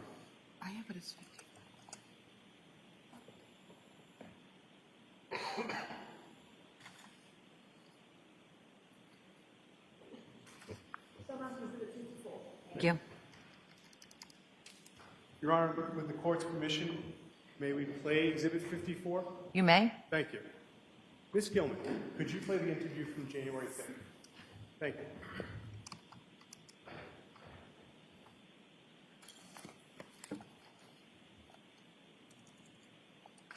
The recorder is on. It is 1956, January 5th, 2023. We were at your home. We're at 516 CJC Highway. My name is Harrison Schmidt. I'm a detective with Cohasset Police. Present is Trooper Chico, I'm assigned to the Northwest DA's office. My name is spelled B-I-C-I-C. and Sergeant Garrett is the Cohasset. Brian Walshe. Beautiful. Other So I'd just like to circle back to. I'd like to circle back to last weekend. So, could you start me with in the morning. So when you woke up, 'cause I remember when we talked, I was just going back to my notes and typing everything up. When we talked, I had up until Anna left. Could you fill me in starting from when you woke up on the first, so Sunday morning? Oh, yeah, definitely. Baby Brian normally gets out of the, for this, 7 or around 7-ish, so, when it's about light, and then I get up, and then,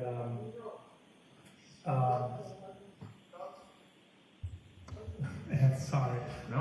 And then, I get the day going. I'm supposed to change William and Brian in the morning. Yep. I didn't. I'm 50-50 on 100%. So we went down and I made, I made French toast for when their days off. I made French toast, and I made French toast.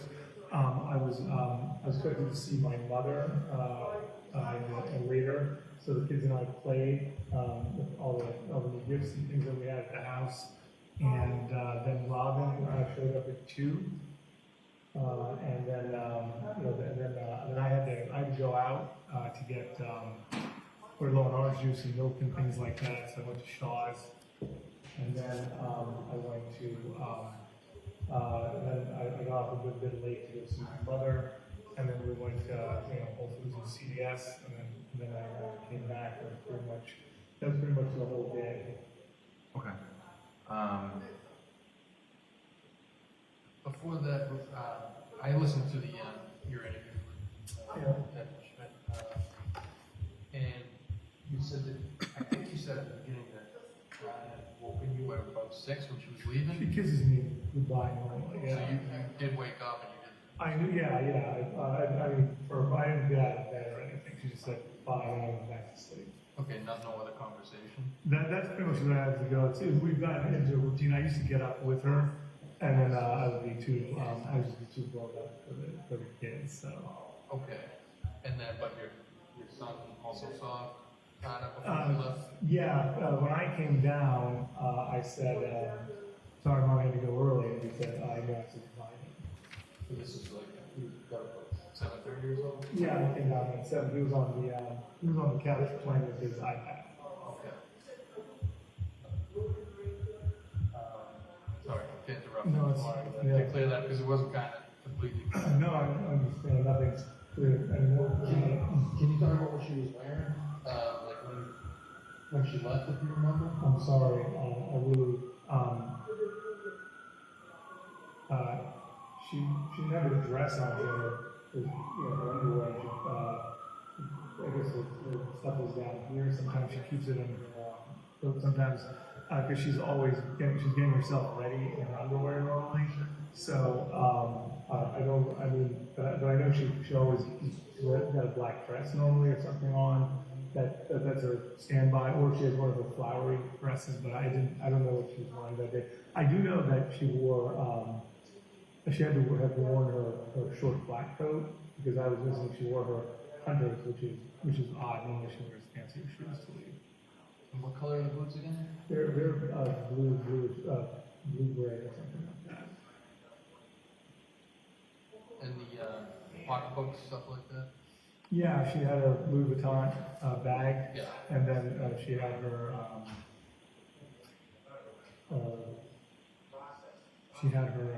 black bag. I think it was Prada, that's one. But she has like 5 or 6 Prada bags.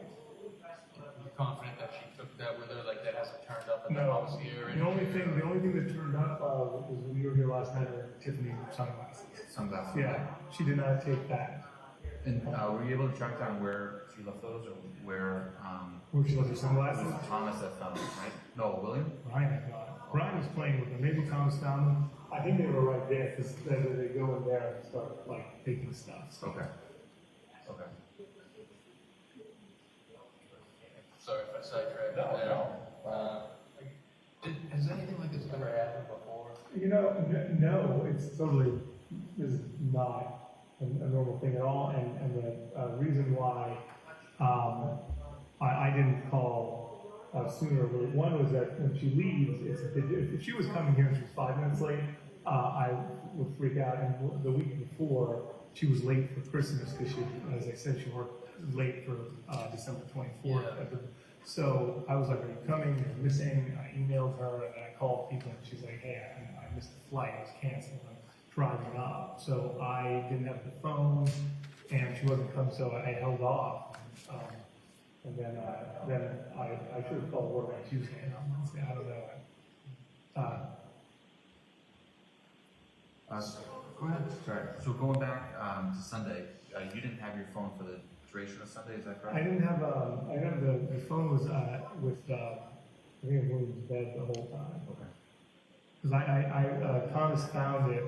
Robin took the day that you just met was up there, and then Thomas, I guess, they went in the garbage to look for it because I guess Big Brian thrown on his phone away a while ago in the garbage. So they were out in the garbage, and then they came back, and Thomas went upstairs to play with William, and then brought the phone down. And I think Robin was there, so and then he got it from my mother. So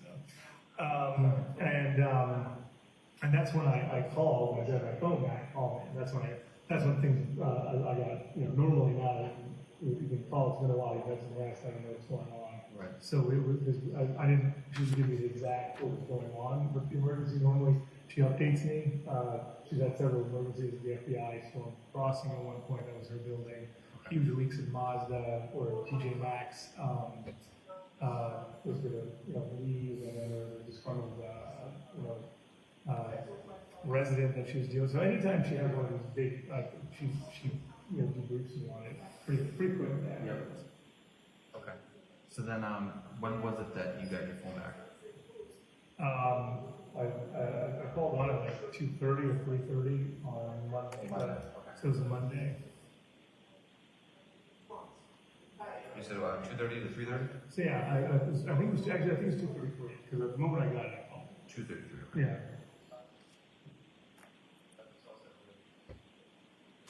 Perfect. Okay. So then, going back to the morning of the first, so you do French toast. You run some errands, OJ milk. Yeah, that was later. That was later in the afternoon. And during the morning was the French toast, and then we played with a bunch of toys from Christmas. They were going to watch a movie, things like that. So. Okay. So then you went to see your mother? Yeah, after I saw that they were around here before. Did you take the boys and go? No. They stayed with Robin. They stayed with Robin. Yeah, they okay. stayed with Robin. But I was considering if Ivana was here, maybe we were all gone, and I was gone, and then some of the things changed, switched up. But we had Robin scheduled for. Okay. So what vehicle did you drive up? Did I drive up? Yeah. No, I Oh, okay. Where's that now, if you don't mind me asking? It's so a bunch of people have come to visit and support, so I couldn't get in, so I parked right out there. Yeah. Okay, all right. Yeah. And then, so the pickup truck, who's that then? That belongs to Robin. Okay. And then so. That belongs to my mother. Oh, okay. Yeah, and then we have other cars in here, and then the press. So. Okay. Very good.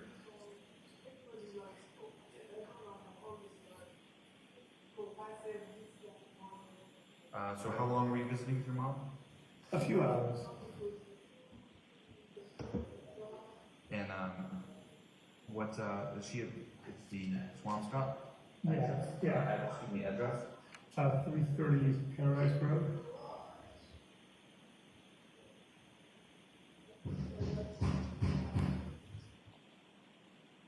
What was that? Well, I'm doing something. Okay. So, it sounds like Anna had a really stressful job. That's a trend. Some people would call them. Yeah, I bet. It sounds like Anna had a really stressful job. So, just to be clear, her experience was that she was over her head. As I said, it was huge. It was the job of her dreams, and she'd done like 2 or 3 times the money that she had been making before. Yeah. And she was worried to a certain extent that she was over her head, and she kept talking about that. And then being away from the family was very difficult too. Yeah, that's a lot. And what did she do prior to this job? She worked for Jen, who was here on New Year's Eve. But what did she like? Yeah, she was his, he runs a real estate company, Yeah. and she was the operations officer. So it's just a similar job, just larger scale, more money. Yeah, I mean, like, it's a way larger scale, Yeah. multi-billion-dollar company, and, it was a lot. It was overwhelming, it was unbelievably overwhelming. I know that in the previous conversation you had with Detective Schmidt last night, you mentioned that, the distance, the issues that you were having on your end. Yeah. This job, you caused some depression with the families, like between you guys. Absolutely, yeah. I mean, I'm just gonna ask, pointed question there, has she ever talked about suicide? Never, no. She never ever said that. She talked to Jem for an hour and a half. I know you spoke to her about how the year had been and how she was really unhappy about the trial and things taking, or the court case taking longer and us not being able to be together. And she kept saying I could come back, and then she's like, well, I can only have 100,000, a smaller job. And I was like, no, we've made these huge sacrifices for you to be there at the townhouse. We'll stick it out. She was going to see a psychiatrist, which was the first time she had brought that up. But I spoke to Jim about it today. He's spoken to me 8 times today, and he basically said, hey, it's fine. It doesn't mean there was any problem. She had a problem, and she should do it in a healthy way. So that was his experience. Okay, so no past thoughts of it, no past attempts of it? No Nothing like that? No. Is the marriage okay? Have you guys talked about separating or? No, not at all. I mean, we've been separate, so it's been sad for us. We love spending time together, and think about when the kids grow up, what time we have together. So during the pandemic, with all the family time best for us, it just wasn't like that. We really enjoyed each other's company. So a friend, my mother was like, what do you think about Anna? And we're good groups of friends. It looks like they really enjoy each other's company. I keep bringing that up to her all the time, but that wasn't. That wasn't the problem. Also, I mean, it's just the idea of separation for her comes from like a family that her mother and father were for 47 years, and for me, coming from a divorced family, not enjoying that was like it just really wasn't. I mean, I don't think so. At least for me, that was my experience. And maybe she wasn't telling me something. As long as that possible, but for me, I just couldn't imagine it. You mentioned that in the past, years ago, you would live together in D.C., right? We lived there, yeah, for a year. And then there was some problems, like you said, I think 2013, and you came here. Yeah, I came back to Boston. I was like, DC's not working. And then she, a few months later, she basically said, okay, she came to Boston. So that was just didn't like D.C.? Yeah, I mean, it was, I guess, no, that's not a fair statement. It wasn't that I didn't like DC, just, it was, maybe I wasn't ready for such a serious relationship at the time, and I was uncomfortable in a new town. So obviously there was more layers to it, and I wasn't used to what a relationship meant, and I was just a solo operator, and now I wasn't, and that was difficult for me. I struggled with that. So I think that was it. And then Anna realized that she wanted to be with me, and then being in Boston was fine. So and then things worked Ms. out. Gilman, could you pause, please? And for the record, Your Honor, this has been paused at 14 minutes and 33 seconds on the media player. All right, great. Stuart, we're going to take our lunch break, and we'll be back at 2 o'clock. Thank you very much. All right, please. Close your notebooks. Break.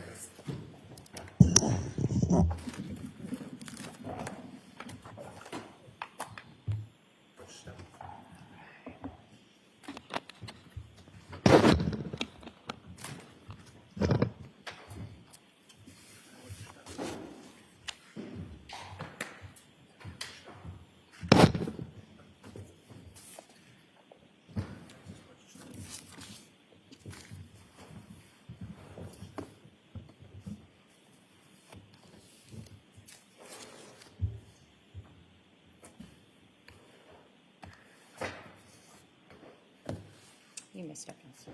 Thank you, Your Honor. All right, anybody need anything before the lunch break? No, Your Honor. All rise.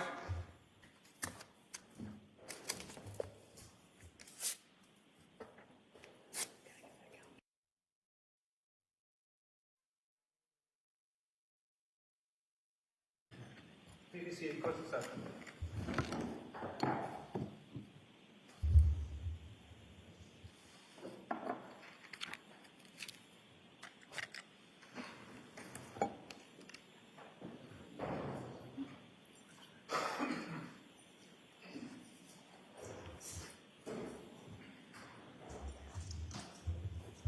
Your Honor, for the record, Mr. Walsh is back in the courtroom. Thank you.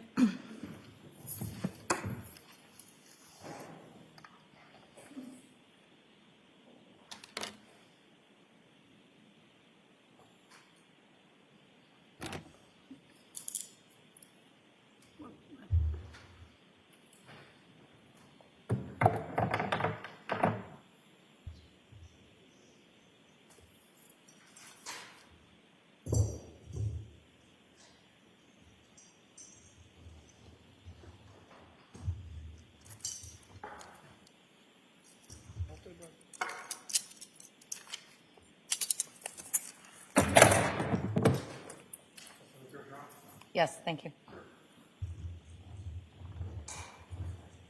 Your Honor, before the jurors come in, could I ask? We have created a blank calendar for the jurors and for everyone. I believe it was a motion to eliminate and it was unopposed.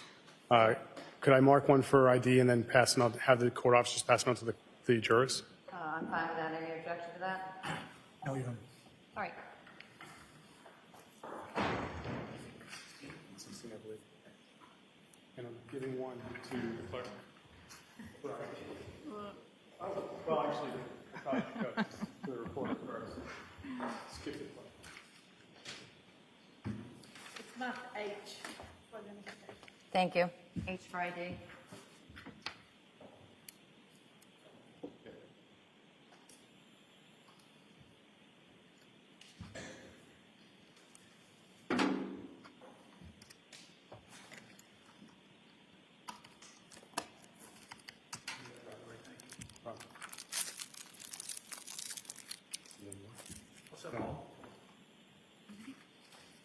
All rise for the court, please. Jurors entering.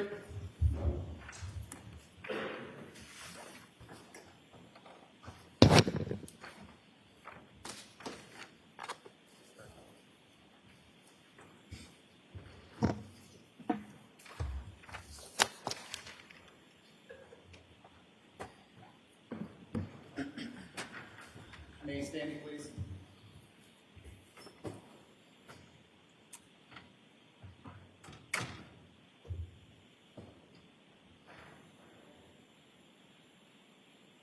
Court is back in session. You may be seated. You have the witness back on the stand? Thank you, Your Honor. Commonwealth would recall Harrison Schmidt. Want those in now, Your Honor, or you want to wait? Oh, we'll wait till he gets back on the stand.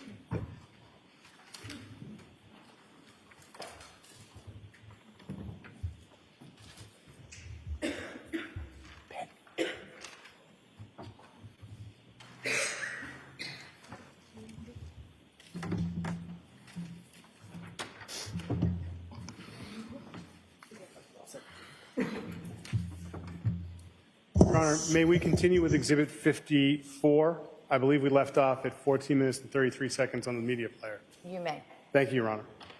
Ms. Gilman?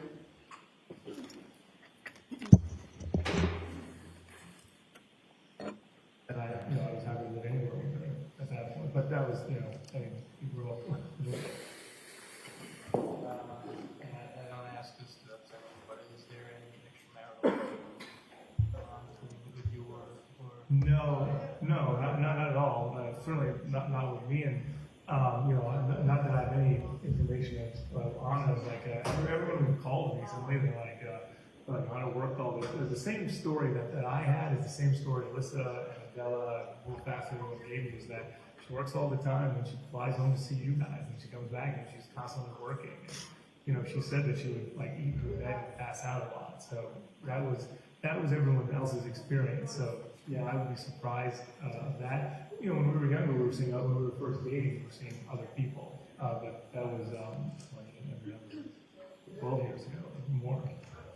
So in your experience, you had no suspicions that she was seeing someone else or doing No. anything like that? No No. indication to you that was going on? No, not at all. I mean, obviously, we were apart, but we spoke a lot. That's why, people were like, well, don't worry if you haven't spoken to her.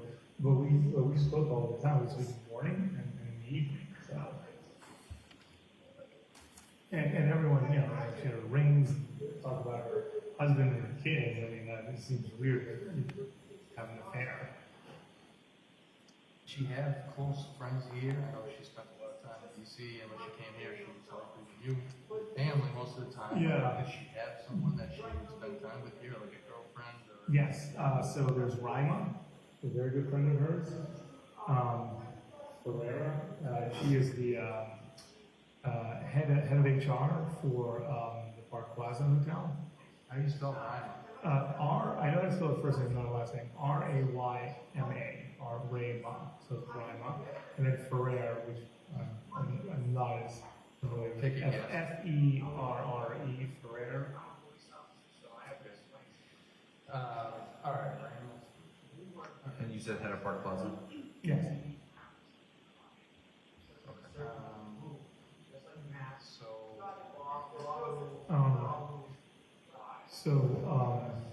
Anyone else?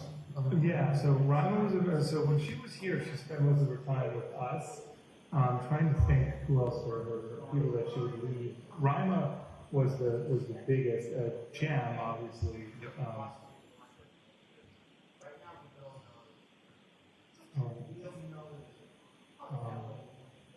So I'm trying to think.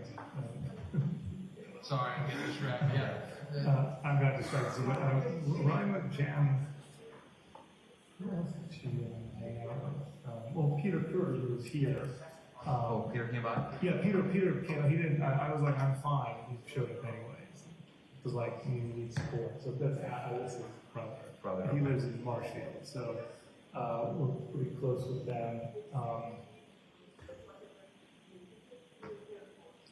So you know Peter and? Peter and Anna went to. They had a leadership training together. Okay. And was Jim part of that as well? Jim was part of my leadership training. Oh, So that's how a lot of us know each other through this. Okay.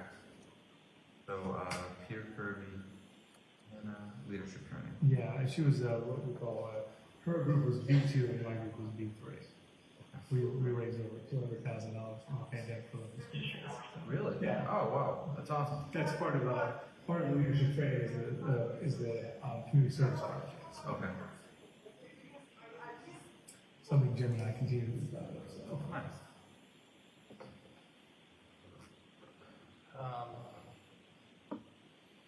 What do you think? What do you think?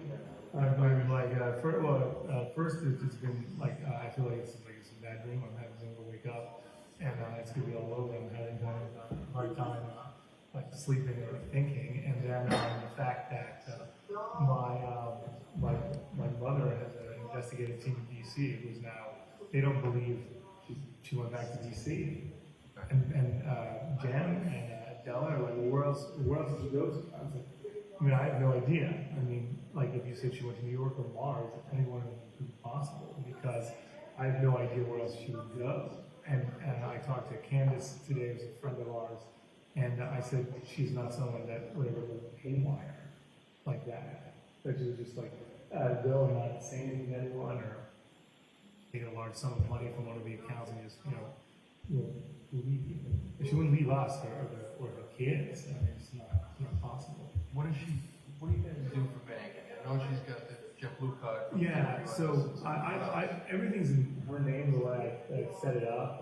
Like my grandfather's taught me, make sure your wife is always taken care of. And with my legal problems, it's been useful. And also, she always pays things on time, and I do not. So with like bank institution stuff like that. Yeah, so she's got Liberty Bank. She's got one in Marblehead, Brand Bank, and she's Apple Credit Union in in Virginia, which she's had for probably, I don't know, 10 years, 15 years. Apple credit union? Yeah. So all the money goes there. Then we've got the Chase cards. We have the Fidelity, which something happened. Something happened to the Fidelity card when she was in Belgrade. So that hasn't been used really. Is that like canceled? It was. I think we might have we haven't used that one. Okay.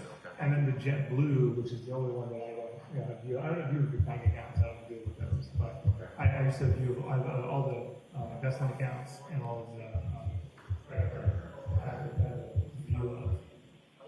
Obviously, we want to contact the banking institutions to see Yeah. if any activity is going on. Sure. I would. Yeah. I would. Have you been monitoring this?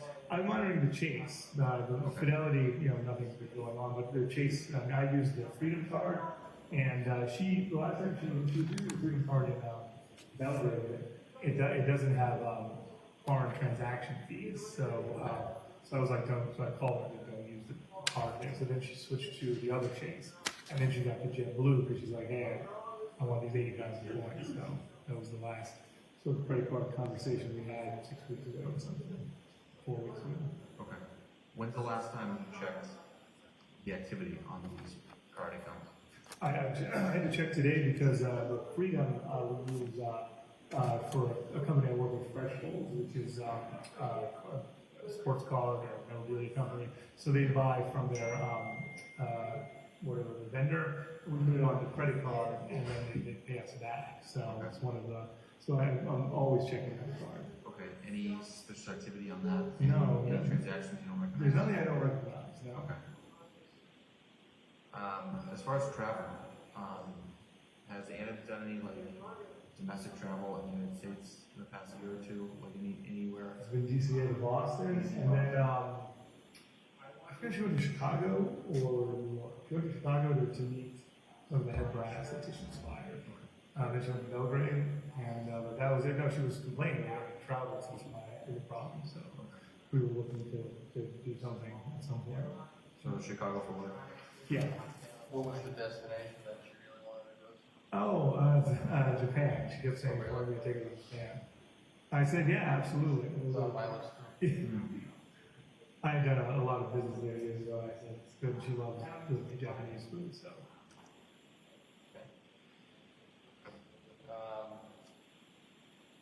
Going back to her phone, you guys have a family plan, or you had a family plan? Okay, so we have a family plan.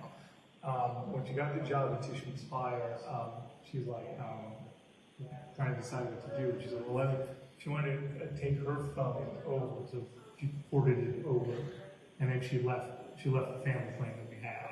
So you have no access to like her I phone no, records, right? no, but Tishman's Fire was, right? So, Yeah, well, that's.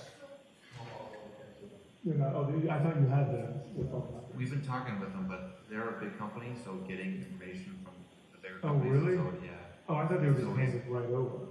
They always have corporate attorneys. Oh, You know what I mean? yeah, if she was on the family, I mean, I'm so upset. If she was on the family plan, I could like just like hand it right over to the guy right now. Yeah, all the phones, mother, my uncle, her brother, me, and on it. So Okay. Anna was married in Japan? she was, yes. What's the relationship like with her? They don't talk anymore. How long ago was that marriage? I guess she got.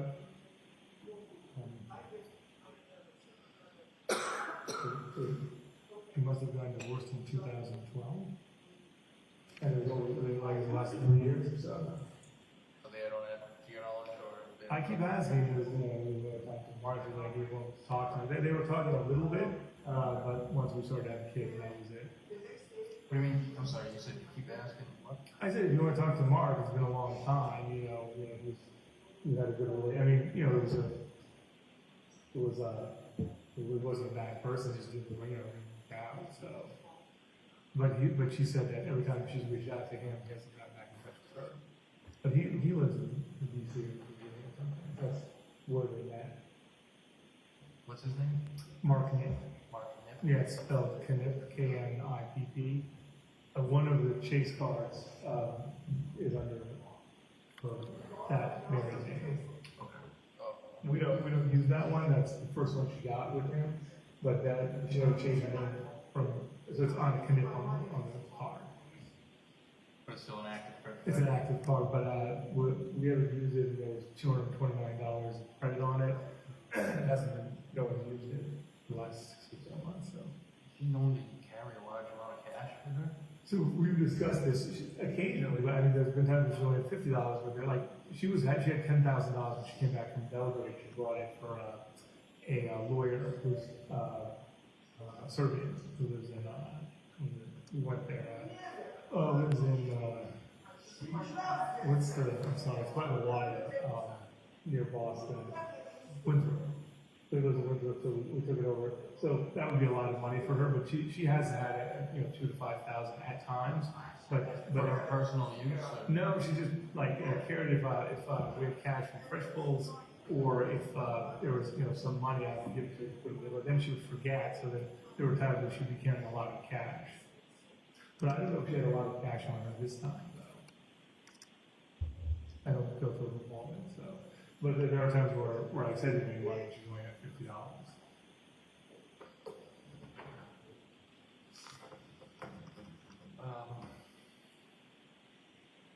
But she always dresses like she had it all. There was no financial trouble, nothing like that. No, actually, we're doing better than ever right now.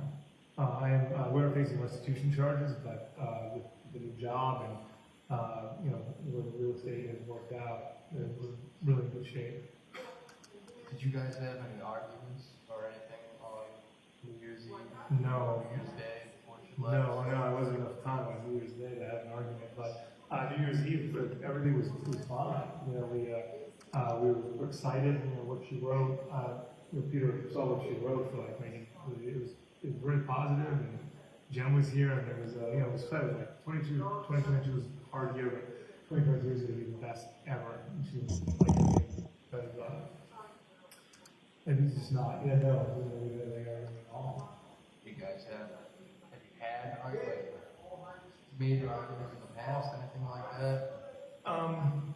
So the biggest, and yes, I mean, I'd be out of integrity to say we haven't arguments, but we're very aligned with almost everything that we do. We really have a lot of the same tastes, and ultimately we defer to each other with what the other person's good at. But the biggest argument we had in 2022 was when she had to go to Belgrade for 2 weeks, and that was 2 weeks of vacation. I was like, I don't know if you can use you here, boys, for 2 weeks. So I have to go to Belgrade. So, that was our biggest argument. And I couldn't get in touch with her. My mother reminded me, I couldn't get in touch with her for the first few days in Belgrade because the phone didn't have international. So I was upset about that. So that was the only other time this year that I didn't have, contact with her daily. So you normally have daily contact with her? Yeah, more than once. What's the longest you gone with no contact? The 3 days in Belgrade, and there was the last week of December, there's some points in December where there was like 24-hour gaps, which was really not normal. And then when she was supposed to be here and she wasn't, and I was like, I'm going to file a missing persons report, you're missing, where are you? But like 24 hours, 36 hours would be a lot of time. But I was making a big deal out of it over the last couple of months, and everyone told me to relax about it. And then I did, so I feel pretty good right now. When you guys did communicate, what was the conversation like? Well, Just any time, like during the last couple months when she's been traveling. To work. It's been like she always says, "Hey, hello," and this is what I'm doing today. I said, "Oh, the boys are up." Sometimes I would send photos of the kids. She would send me photos of what she's doing. We'd have a recap. At night I'd be, I'm tired. The kids are driving me crazy. She's like, there's no food because I do all the cooking normally. So I say, I'm going to go to Cabo to get something to eat. And, it's just a recap of it. Normal as if we were together. Yeah, as if we were together without being in person. But there were some nights that I remember December 23rd, 4th, 2nd, 1st, where we didn't have we didn't have those calls because I think I'd been sick and she was tired, so we go to bed. And the kids sometimes I go to bed like, if you guys not coming, I was going to go to bed. I didn't sleep well last night, so I was going to try to get some sleep tonight. So it's not uncommon for us to go to bed very early. Is there any mental health issues at all with Anna? Does she have any indicators to you that something is amiss there, or any diagnosis? No, and not for me. My mother might have a different opinion, certainly, but yeah, she's like that. Well, I guess probably pushing. That's the word, not pushing, and not a mental problem. Yeah, sorry. No, I mean, probably. I really couldn't think of anything. I mean, she'd never, thought about psychiatry or even discussed it until recently. Has she ever been violent or anything like that? No. Have you guys ever had a physical confrontation? No. None of that stuff.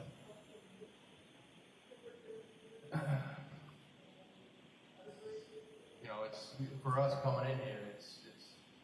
It's tough because we obviously want to find out as quickly as possible.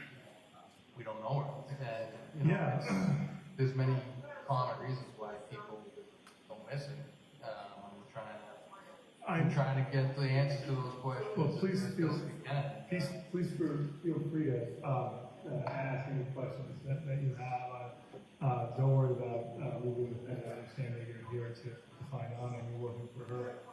Well, all right. I mean, one of the reasons someone goes missing is because they were abused or injured or assaulted. Did you do anything to hurt your wife? No, sir. I wouldn't hurt my wife. I mean, I love my wife.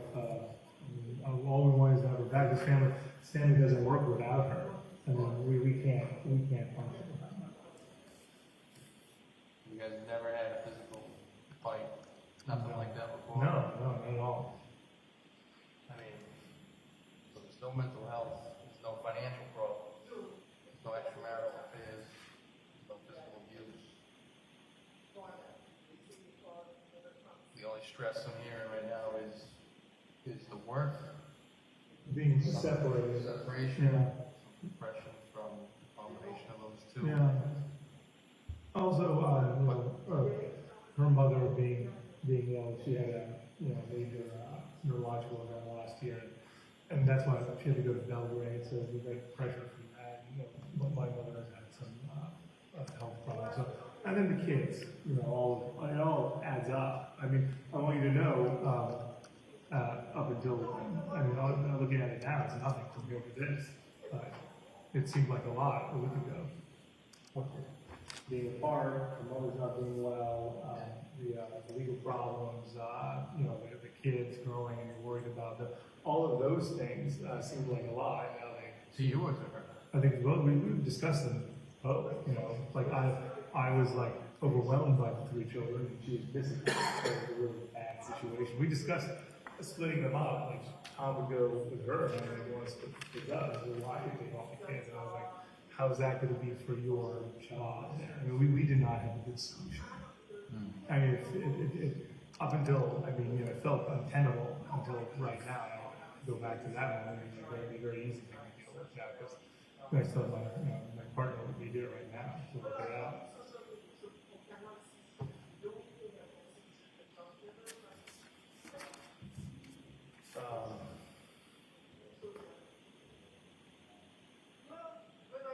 Where would you go to look for it? If you could go anywhere right now, where do you go to look for it? You have a favorite place? You have, we just between Gal and everyone, we were exhausted. We would go to the hotels and the hospitals. And a favorite restaurant in D.C., which is near the house. There were investigators waiting there all day, people or something like that, because they thought maybe she'd go there. But I don't know. Anna was not someone who would just want to go out and she was adventurous, but not that adventurous. When she had a layover in Frankfurt, I think, and I told her to, her flight was delayed, so I said, go into town. I don't know. She's not someone who would want to do it by herself. That would be, she would always want to do it with me or at least someone else. I like to think it only be with me, but obviously, but it wouldn't be something, she would just go off on her own, like, you know, like my father was traveling by himself and seeing who he'd eat and things like that, so that was not my experience in Lana. And this tough week last week, you don't think it rises to the level of wanting to hurt herself or anything like that? I just can't, I mean, I personally can't imagine that. But she did, I mean, I remember, I talked to Alyssa about it today, where she was a friend of Carrie Westbrook, and I guess she was going to go see her. They've been good, they came up at the end of Washington together. I don't know what happened, she was trying to get there, but SIM card broke, and she was exhausted, not feeling well. I saw her, she was on FaceTime with Viber because her SIM card was broken. And I was like, you know, I guess maybe I was complaining about some stuff, and she's like, hey, it was a break, I'm not doing very well. It's the first time she's ever said that. I say that all the time, I'm not doing well, but it was the first time she ever said that to me. So that was new, and Jem said that she seemed different, but I mean, the extent that you're talking about, to this extent, is, you know, this is just unbelievable. Was that before or after Christmas? It was before Christmas. No, the SIM card went down after Christmas because she got in touch with me very quickly, so it wouldn't freak out. Well, I know you said you're willing to, you know, do whatever you can to help the investigation. You know, we thank you for that. And, you know, part of that I think is trying to understand Anna. And I think if you would allow us to look through your phone and consent to us downloading your phone and seeing some of the communications between you and her and like her tone and you said in the interview that she said that she may have used your phone occasionally to receive stuff. Yeah. I think it'll help us really create a permanent timeline of the events of the 1st and the 31st and the 1st, and maybe get a better insight into Anna. Is that something you'd be okay with? Just to be clear, you want to download everything on my phone? We will download, the extraction will download all the contents to your phone, yes. Oh, that's a lot. What we're focusing on though is, what we're interested in, yes, it downloads everything, but we're interested in looking at Anna and finding the information specifically in there that would help us do that. The Anna specific content. That's a huge amount of personal information, gentlemen. It's a big ask, but there's a lot on the line. No, there is a lot. You know what I mean?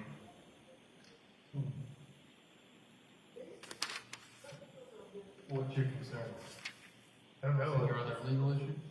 That's one of them. I guess my request would be, I'm willing to do anything, but my only request would be like, because Tracy might have called me today about what's going on, and Who's that? Tracy might was representing me in all of the issues. Okay. So she said, before you do anything like this, you have to talk to me. I want to do everything I can to support this 100%, but I gotta call her about it. She said before you do anything, like turn over the phone or anything? No, like before you do anything else. I mean, you know, she always wants to be here to talk to her. Unfortunately, I said, well, I'm going to talk to them and give them money when they want. I have to ask her quickly about that. I'm sure it'll be fine, or she might say, hey, can we just do the information that you're asking for? Right. Well, that's all we would be interested in. We'd be interested in your communication with Anna and dates of, you know, the 31st and the 1st to present. We're not interested in your other tasks. No, I understand. And, you know, that being said, I believe, you know, that you're represented by counsel in that matter. I don't, you know, I'm not legal, despite being a police officer, I'm not a legal expert, but talk to your attorney, but I believe that requires a search warrant for that stuff to be used against you, you know, and that's not what we're looking to even. How long would it take for you to download it? It would take, once we hook it up to the machine, which is in Canton, it would take, depending on how many gigabytes of data it would a lot. Yeah, like 128 ago. It's a smaller one. Then, I don't know, it could be 30 minutes, 30 to an hour. Okay, so now it's time. That's about an hour to download. Yeah. I mean, it's Okay. helpful. All right, well, I wanted to know that I'm absolutely, that is my intention. Sure. And my only request is to talk to Tracy and let her know that that's what I want to do. And at least let her give me what my exposure would be in life. Right.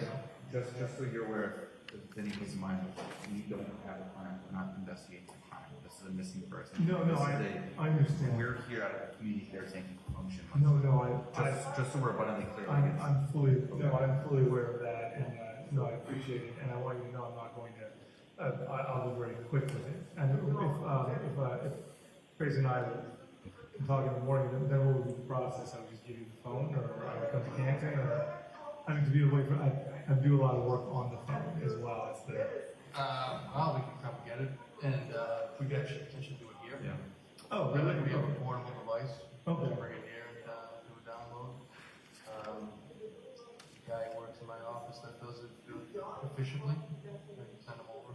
Okay, great. So, will you guys, will you gentlemen, honor my request to give me a moment to talk to Tracy about it? No one's taking your phone from you. No. I don't know, but I don't, I'm only interested in finding out, and I don't care what it takes. But, I just have to make sure that, you know, that I listen to all the advice I have coming my way, which is a lot. Actually, I do apologize, but I most likely will be able to do that, and I'll be able to do it tomorrow. And that is my intention and my declaration. Is there any, what possessions do we know that Anna had on her person? What's in her wallet? Like, I know she had a wallet, she didn't bring her sunglasses. She has a ring and her wedding band, which is diamonds. Okay. So she's got the engagement ring, the wedding band, and then she has, I guess she bought some, she had a ring and a necklace that matched that she bought in Serbia. Then she had her luggage, Louis Vuitton, Prada, and then she had a Prada bag, or usually a Prada bag, and then, what else did she have? She was either a Rolex or Hermes watch, and Rolex or what? Hermes, Hermes, Hermes watch. She would have she had some small diamond earrings. She was just wearing all this when she left. I think she had I forget if she had the Rolex or the Hermes, but it was the Hermes watch she had. That she arrived with. So Yeah. It's not here now. Yeah, so because everything's at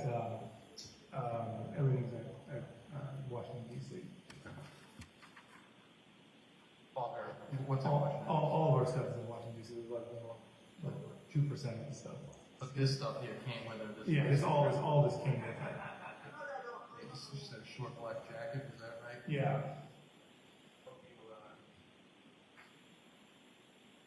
But you don't know what kind of pants or she was wearing?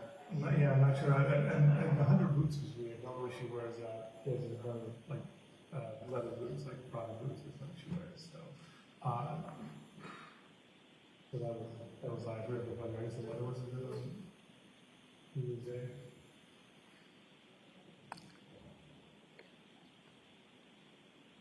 Does she leave any belongings here, like toiletries, any?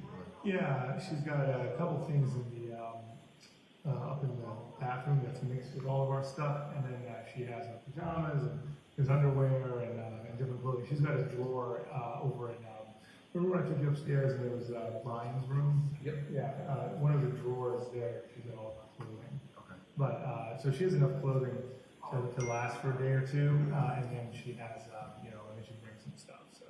Okay.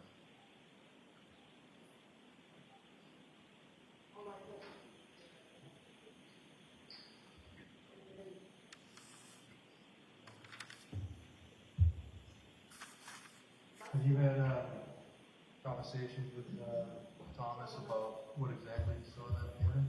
You did. It's all, it was 6-year-old guys. What do you got, buddy? Did you make some? Oh, did you just make some art?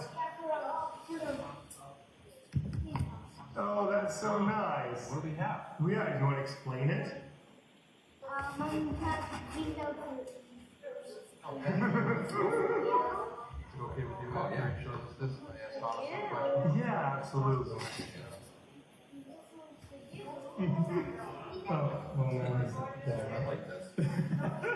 Not bad for some. Better than I could do. It's nice. Oh, there's other things on now. So, but you know, the gist was that, and Thomas, when there's action, he loves it. So, his mother came down and then said, "I gotta go." And then one of the things, "I love you. I love you, see you soon." And then she left. And first he said she went to a taxi, and then I said, "Was the car up here?" And he said, "No, it was all the way down there." So I said, "You didn't see the car?" He said, "No." And I was like, "Okay." And then I was like, so, yeah. That's pretty much what I want to ask him. Exactly. Yeah. So it's, yeah. Just see if we get the same answer. Yeah, You know of what I mean? course.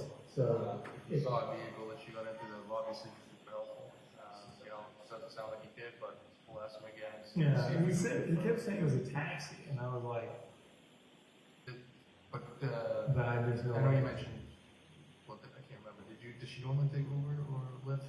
Normally it's Uber, but she has Lyft as well, I know that. Have you guys ever called like the local taxi company? I have. I called John's Taxi or something several times. I forget what it was, but I would pull it up and I would call. I would call in the mornings. I didn't book it on time. It's very hard to get it at like 5 in the morning. Right. How did you normally get to the airport? Yeah, that Uber. Yeah. Did you guys get in touch with Uber? That is one of the people that are getting back to us. Because we've called as well, and they were like not. Because I said it's they said I'm sorry, I can't do that. Right. But that's like Jen at Deller, like well, we just have to find out when the Uber took her. And I was like, that would be helpful, yeah. And that was under her name, like Absolutely, yeah.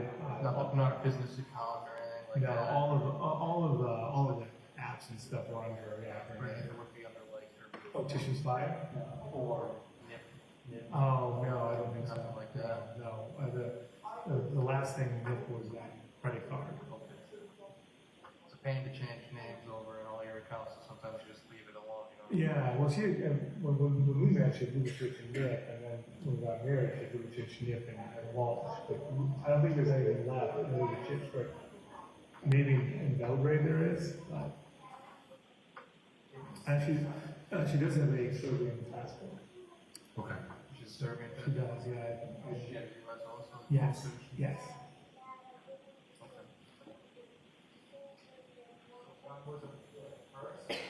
Where does she keep the Serbian passport? Where does she carry around with her? Yeah, she'd have. Normally, she has a U.S. passport with her. She carries like the Serbian passport. She wouldn't carry because it's not useful. They won't here in the United States. I'm just gonna sneak in there. If they're asking Tom Yeah, go questions, ahead. I don't wanna ask them the same Okay, questions, so yeah. I just wanna see if they're asking them. Go ahead. What's he working on? It's Brian here. We have to ask Can him. you decipher for me? No. I don't have kids, so I can't translate the drawings. Well, he's doing some math for us, Yeah. and he's got the happy face and the heart. But then he's got his spooky movie stuff over there. Okay. And then the colorful heart is new to me. Actually, no, it's not true. He enjoys he was doing a colorful rainbow before, but now he's doing a colorful heart. So the kids have no idea what's going on. So they're having a grand old time with all of this. They're so used to it over the last 6 to 9 months now. Mommy comes and goes. Yes. She's like, hey, I'll talk to you later. I'm like, okay, see you soon. Bring chocolate. What's your schedule like tomorrow? Pretty good. What would you require or request? Well, we would like to talk to the kids, but we have a trained professional who just interviews kids. It's not a police officer. It's just like a civilian that works with the DA's office, and it's not at a police station, and it's actually at a very nice house in Foxborough, near Gillette Stadium. It's not too far from here, right? Well, it's probably a quarter hour. Okay, got it. So it's actually right behind Gillette Stadium on North Street. Peyton Road. Yes, that's it. But it's right behind Gillette, generally. And it's a good setup. It's actually like just a couple of couches and chairs and toys. When you want to talk to Brian Emily? Just bring the kids. Well, obviously the 2-year-old is 3-year-old, right? Yeah, she's not speaking, I'm guessing, much. Some words, but William doesn't speak that. I mean, he speaks a little bit. I mean, he's like, I forgot about the phone, so. I think you can bring all the kids and toys for them to play with. And we'll see if we're just going to have the person ask him questions about mom. And last time, recent conversations they can remember with her, and that's pretty much it. That's fine. And it's really kind of like a nice, casual, comfortable setting for children. It's specifically designed for that. We actually use it for like children who are victims and stuff like that. It's really easy going, and you'll see, and you sit down before anyone talks to anyone, you can see for yourself the situations. If you can get, I think we can get the kids in tomorrow. What time? I don't know what time yet, Okay. but we can call you in the morning. Yeah, I gotta just, we're normally taking to school, so, I'll certainly be willing to organize that, and I'll talk to Tracy about the phone, and maybe we could do all of it tomorrow. That's actually, That's a good idea. that would be convenient. We could just, Well, I mean, we don't have extra time, I'm in urgency, so. yeah, yeah, I mean, what time are you up, 7 in the morning, you said? Unfortunately. That's what time my house gets up to. Yeah, no, right, how old are your children? 1.5 and 4. Okay, yeah, so, yeah, the 4-year-old, is starting to give you positive feedback, right? Oh yeah, he's fresh. Let me see if I can get the time here. Yeah, it's usually a really nice woman does the questions, it's just a conversation. It's fun. If anything that you feel is going to help, I'm willing to do. That's what you need to know. We're trying every avenue here. I appreciate that. Yeah. Usually, we just need one little bit and then we can run. All right. Great. So typically, something will jump out. You know? Okay. I love that.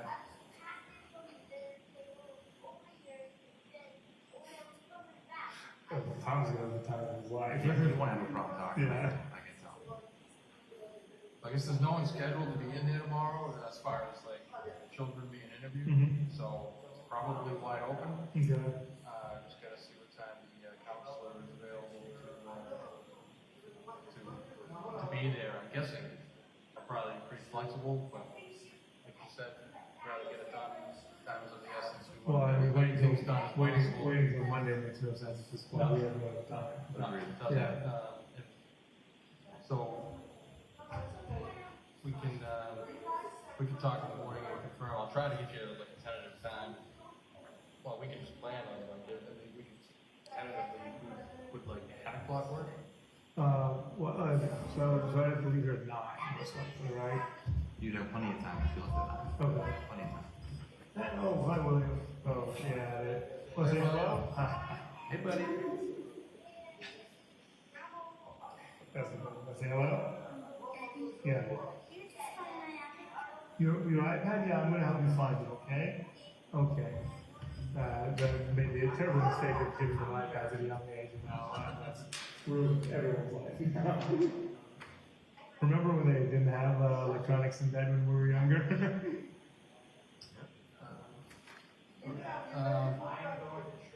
Well, my boss in Canada is going to give me a time shortly, so before we leave, before they wrap up in there, hopefully we can set something up. Any other? Trying to think anything else you want to add before we terminate that recording? I'm trying to think. there any part of the house that we didn't consider looking at, or did she leave anything behind? Like any? No, but if you guys want to take another look, I mean, certainly open to that. If that's supportive, I know you got to look everywhere. Right. It's your job. I'm not. It's neutral, so don't worry. We got a new set of eyes, so I'd like to just check the box Yeah, anytime. I love that. Yeah. Is there an attic? Yes, there is. Okay, so we didn't hit the attic No, last time, right. so we definitely want to do that. Yeah, okay. It's not one that you can like walk around. And, Right. We tried that, and I broke the ceiling. I fixed it. Yes. 10 o'clock, anytime Kristen is in the council, that'll be there tomorrow, and I guess any time works. So 10 o'clock sounds okay to you, 10:30, or? How long is the session going to be? Because that's an important distinction. Yeah, it is. I mean, they can go a long time, but Like an hour? those are, the long ones are when we're actually have like a specific incident or a crime to actually dive into. In this instance, it's going to be like more of just like a conversation, how's mom, their sense of how mom is and stuff like that, I guess, So I think it's going to be, I guess my answer is I don't think it's going to be terribly long. Well, do you think it'll be more or less than an hour? For both of them, I would say an hour. Okay, so it's an hour.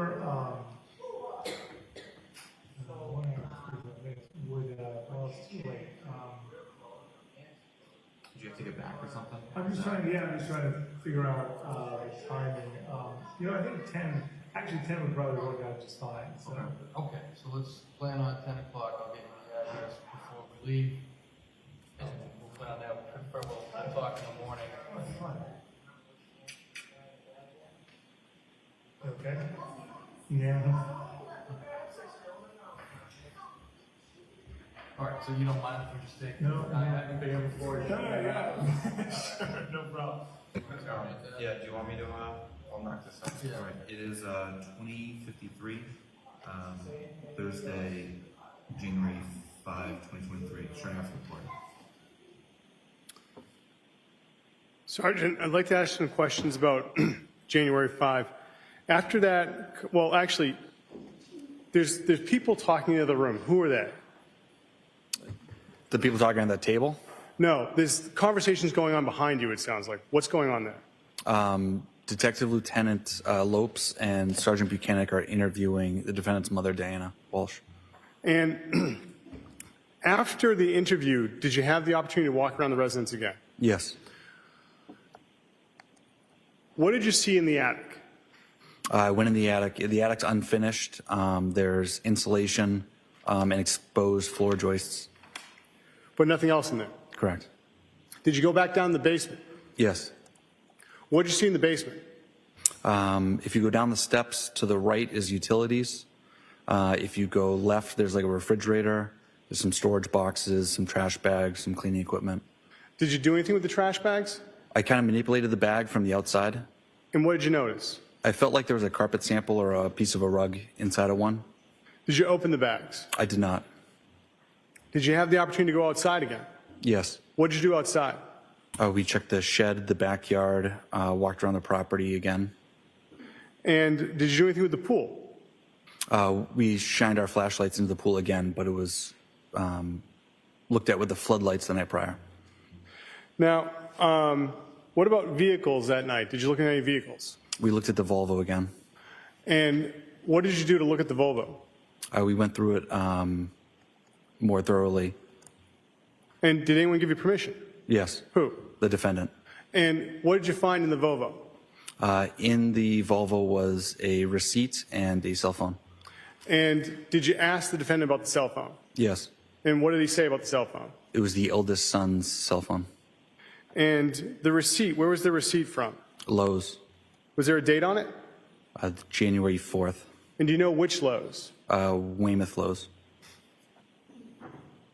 Now, on January 5th, besides this interview that's recorded, did you have any other conversations with Mr. Walsh? Yes, we spoke on the phone a few times earlier that day. Well, let me ask you, when was the first time you spoke to him that day? Just before 9 a.m. on that Thursday. And do you remember the substance of that conversation? I just let him know that we were working on the investigation and we would be in touch. And when was the next time you spoke to him? About 3:45 p.m. And what did you talk about in that conversation?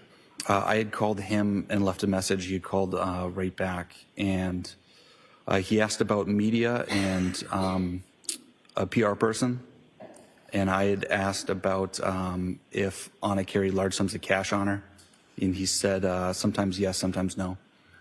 What did he ask about a PR person? He asked if he should get a PR person or talk to the media. What did you say? I said that he's free to talk to the media, although I don't recommend it. Now, how long were you at the Walsh residence that night with the state police? About 8 p.m. to 10:30 p.m. And what did you do after you left the Walsh residence? We all went back to the Cohasset police station. What did you do at the Cohasset police station?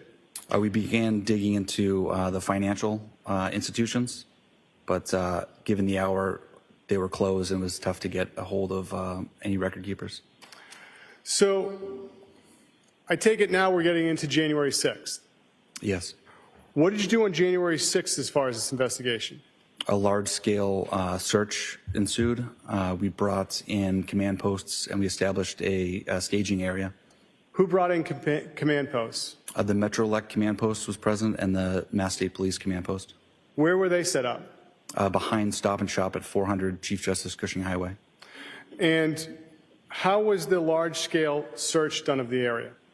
There were canines, there was the Metro search and rescue team, and the State Police CERT team conducting an area search of that wooded area. Now, was anything recovered in that search? No. Sir, what was done to try and find surveillance video in that area? Neighborhood canvasses were conducted. And how'd you do that? We requested assistance from neighboring agencies, their detectives, to come in. We'd pair a detective with a trooper, and they go around checking residents and businesses for any sort of security footage. What was done as far as press conferences on the 6th? My chief, Chief Quigley, gave a press conference on that Friday. Now, did you have the opportunity to speak to any people as far as witnesses on the 6th? Yes. Who did you speak to? Jem Mutlu, And where did that conversation take place? the Cohasset Police Station. And who was with you when that conversation took place? Trooper DeChico. And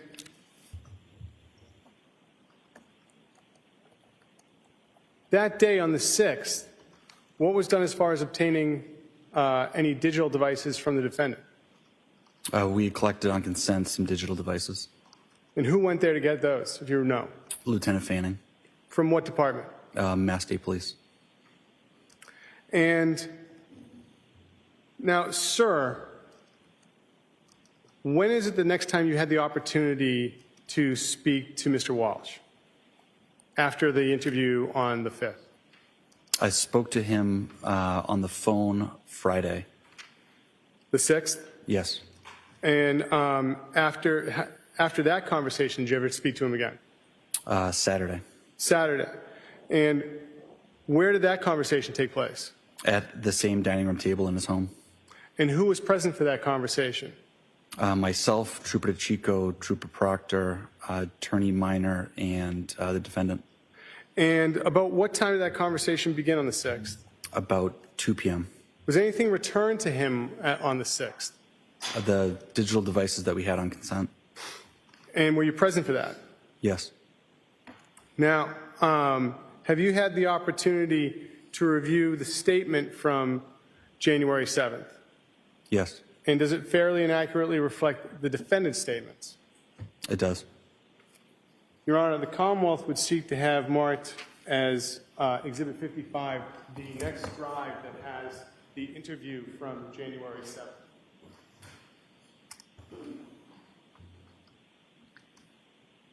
Any new objections? Same objection. All right, they're acknowledged. The audio from 1/7/23 is now marked in evidence as Exhibit 55.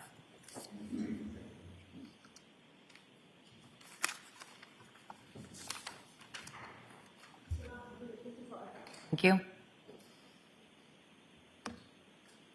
Your Honor, with the court's permission, may I begin playing Exhibit 55? Yes. Thank you. Ms. Gilman?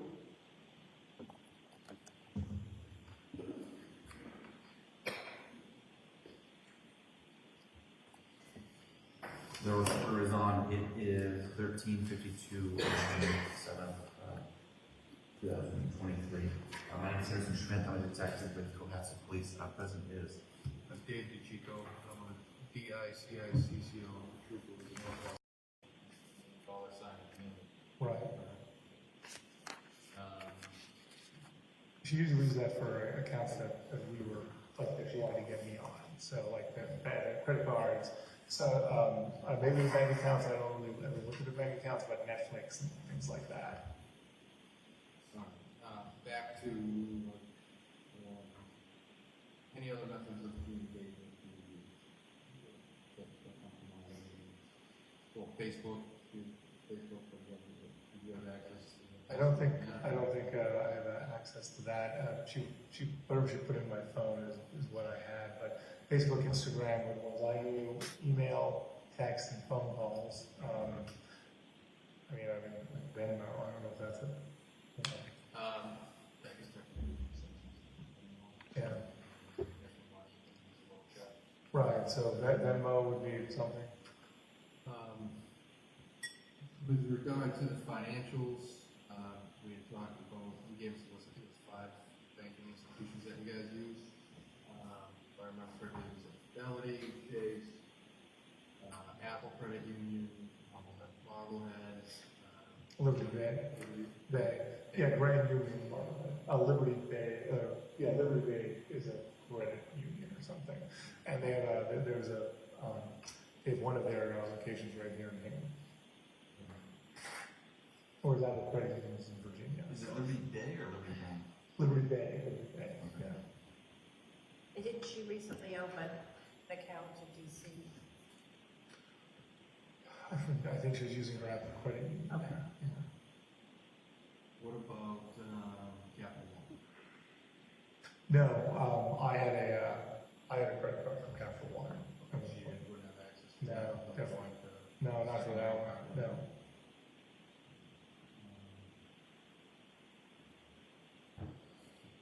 All right, let's, anything else from the rule? The money that was moved from the sale of the house to that escrow or 1031 exchange. Yeah. I think what else? I mean, And where is that, not your account in escrow? All right, let's circle back to that. Yeah. But I think you said, what was that, about $250,000? Yeah, so 200,000 or more. And is that, those are proceeds from the sale of the Rich Street condo? Yes, December. December 29th is when the sale actually closed. That's when the money hit. Yeah. And what is the property that exchange is slated to go into? Well, there wasn't anything chosen yet. There was possibilities in Baltimore, but there was also, talk about something here in Massachusetts. Okay.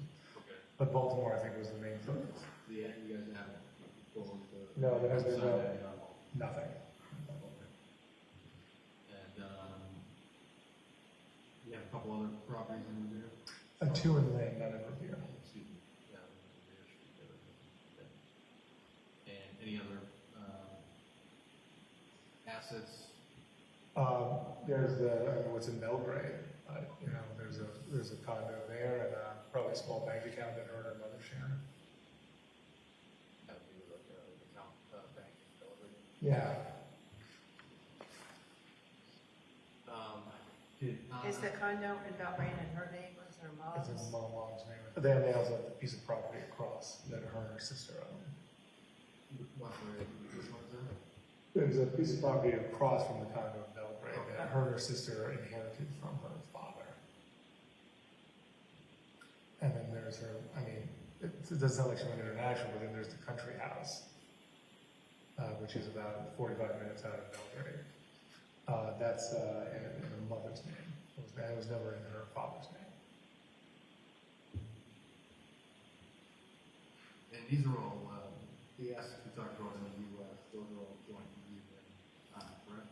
Well, everything's in our name. Well, yeah, Yeah. our name, but, all right. Fair enough. Is there any business dealings pursuing on our own without your, Without my knowledge? well, without your knowledge, you wouldn't know, but without your, like, input, so to speak, like she's kind of like, this is my project, I'm doing this, that sort of thing, you know? Yeah. I'll handle this. No, that's not how our marriage works at all. If she was doing something like that, then I would have zero information about it. No, we talked about everything, when she was looking for the dog, she was looking for a new car, all these things. So her business, like, obviously, expire, and then this real estate investment portfolio. That's all right. Only, my company, the Lens company. Yeah, it's a cybersecurity training company, and that's a new company that I've been working on with my business partners. So that's what I do when I'm not watching the kids and doing other stuff. So that's my main focus, and we've been building it up over the last 2 years. Is that off the ground running? It's off the ground running. It's not profitable yet, but we're looking to go cash flow positive this year. Cybersecurity. Training, yeah, human-based cybersecurity training.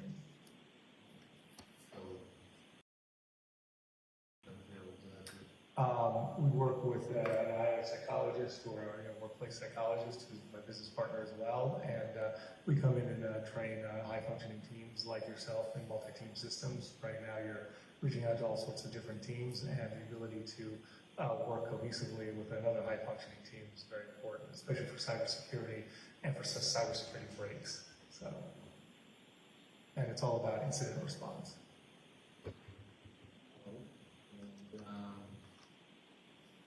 Any major financial losses with that? No, not at all. No, in fact, we're looking to close a large deal with the UK government. We've got 5 or 6 possibilities, and we have a partner in the UK called QA, where they sell a lot of trainings to private and public companies over there. So it's been moving pretty quickly for a small startup. Other businesses that you have, is that your sole That's the main. business at the moment? That's the main focus. Yeah. There's a trading card business? Yeah, there's the fresh pull, but that's not really a focus. It's just it's a mutual friend of Anna and I's who asked for support, and we've been doing that over the last year or two, but looking to unwind out of that as fast as possible. Just wasn't a business that I was terribly interested in, and I was happy to support Jesse, but also I don't see the financial benefits of that. Is there a large investment on your end for that, or did they start that up? Yeah, I mean, we helped them out with definitely a good amount of money, $50,000 or so. Plans to recoup that money? Yes, Off in that business? Yes, yeah. The focus is to recoup that and actually to use that money for restitution.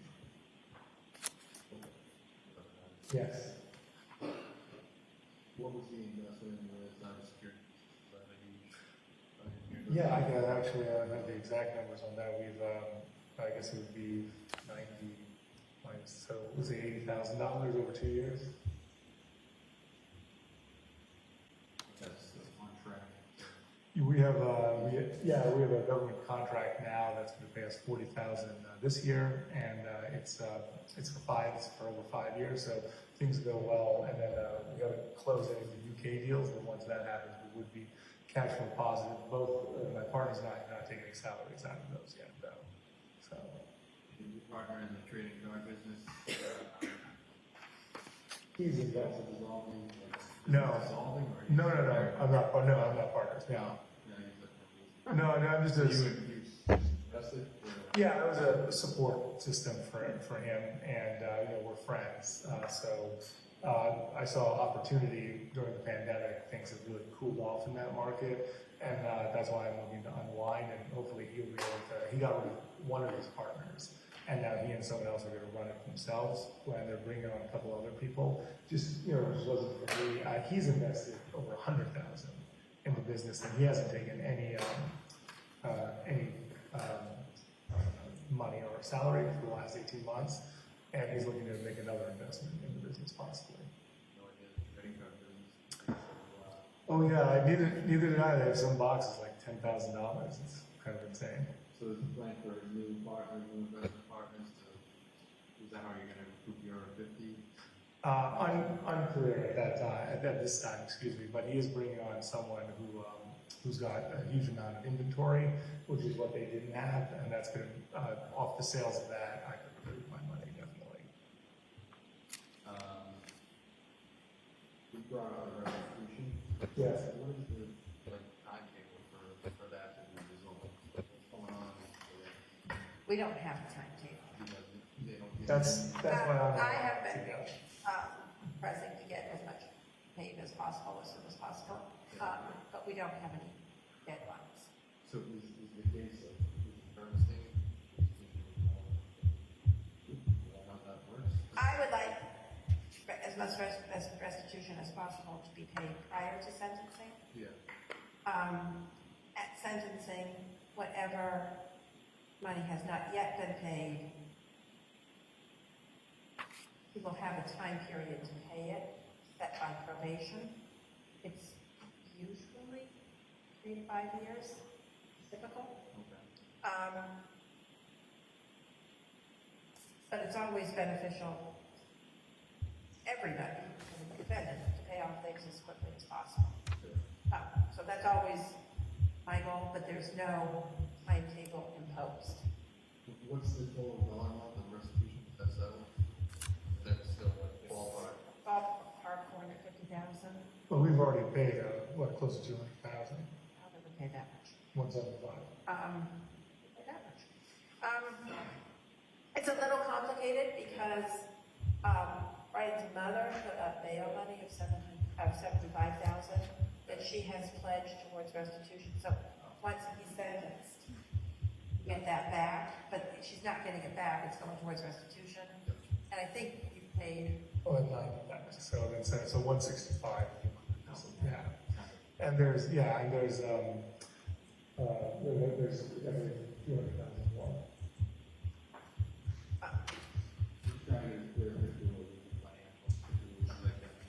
Right, just so you know, Anna's main thing was like, when we come to DC, the reason why I couldn't was because it's not resolved. She was like, when you come to DC, then we'll just pay that bill, and I was like, it doesn't exactly work that way, so. So the monitoring that went on here was, did you conclude that sentencing? It was supposedly, it would have been concluded in October, had things going smoothly. Hingham Savings Bank and New Bank, is that something that you used or did? I went down to Cohasset town when we got here, and I opened up at the local bank. It was the oldest bank in the United States or in Massachusetts, and I thought, oh, this is great. I'll have a personal account there. I never used the Hingham Savings, but all the restitution money went in, and I took, so I put it all in there and wrote the check out. So that was the whole point of that. But Anna never did anything with that account. No access to it at all. I know it's been closed for over a year. Possibility that she had an account that you didn't know about? Would that surprise you? It would surprise me. Yeah, it definitely would surprise me. But I mean, anything's possible. When she got the JetBlue card, she told me she was getting it. So. Going back just to round up the restitution and sentencing, is there a possibility that you're going to be incarcerated at all into this? Possible. Yeah. Still on the table? Of 6 months. Okay. But that has not That's all been put under suspense because of this. So that's also going to be Because but- it's one thing if Anna could take care of the kids for 3 months, for 6 months. Yeah. It's another thing if she can't. But also, I mean, Anna and my mother both lost their minds. They were not having it, so.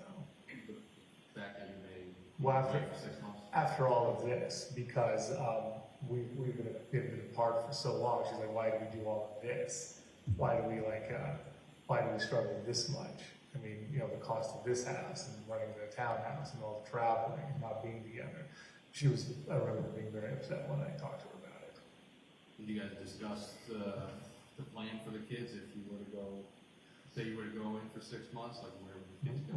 We discussed the plan of the kids going to DC without me. Yeah. And we discussed that on September 1st, because we only got this house for 6 months. Okay.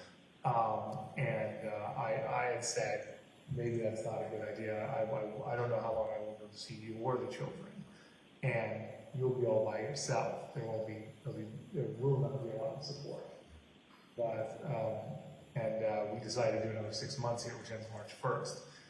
Now, as we had a difficult holiday season because of, you know, not being able to see each other and her mother's illness and having to go to Belgrade, take a vacation there, not here, I said maybe it's time to send the kids and I'll get a smaller place and we'll have to figure it out. And she said, well, let's discuss it. We're supposed to discuss it, you know, in the new year, and especially after the news that Tracy gave us a few days before, and also, you know, what was Tracy going to say if I take it with the kids, and I try to do it with the kids, and I said, but I also said, you're exhausted without the kids. Think about what that's going to be like, you know, having 3 boys at the house, and we only do Hans, so there was a lot up in the air. There's a huge amount of stress with that. Yeah, that's a big life change. So what, got a nanny over there in DC? We were thinking of moving Robin. Robin is relatively new. We were going to ask her if that would work out. When she was in Serbia, she asked a few people if she was going to fly them in maybe. Her mother and my mother can no longer support the kids. They're just not in shape. They were a few years ago, and now it's just not possible. She's like, I can bring my mother in. I was like, your mother's never, like, she can't let us. Yeah. Well, I mean, they were watching, her mother did help us a few years ago with 2, but it just wasn't possible anymore, so, especially after she had her neurological incident last year, so. So how did that conversation, like, where did that rest? Like where did you guys leave that? Well, I left a message for her, and I was going to get more information from Tracy, and I was going to speak to Anna, and I'll just speak to my mother about it too. They both have a huge investment. Nothing had been decided, but that's where the thing was.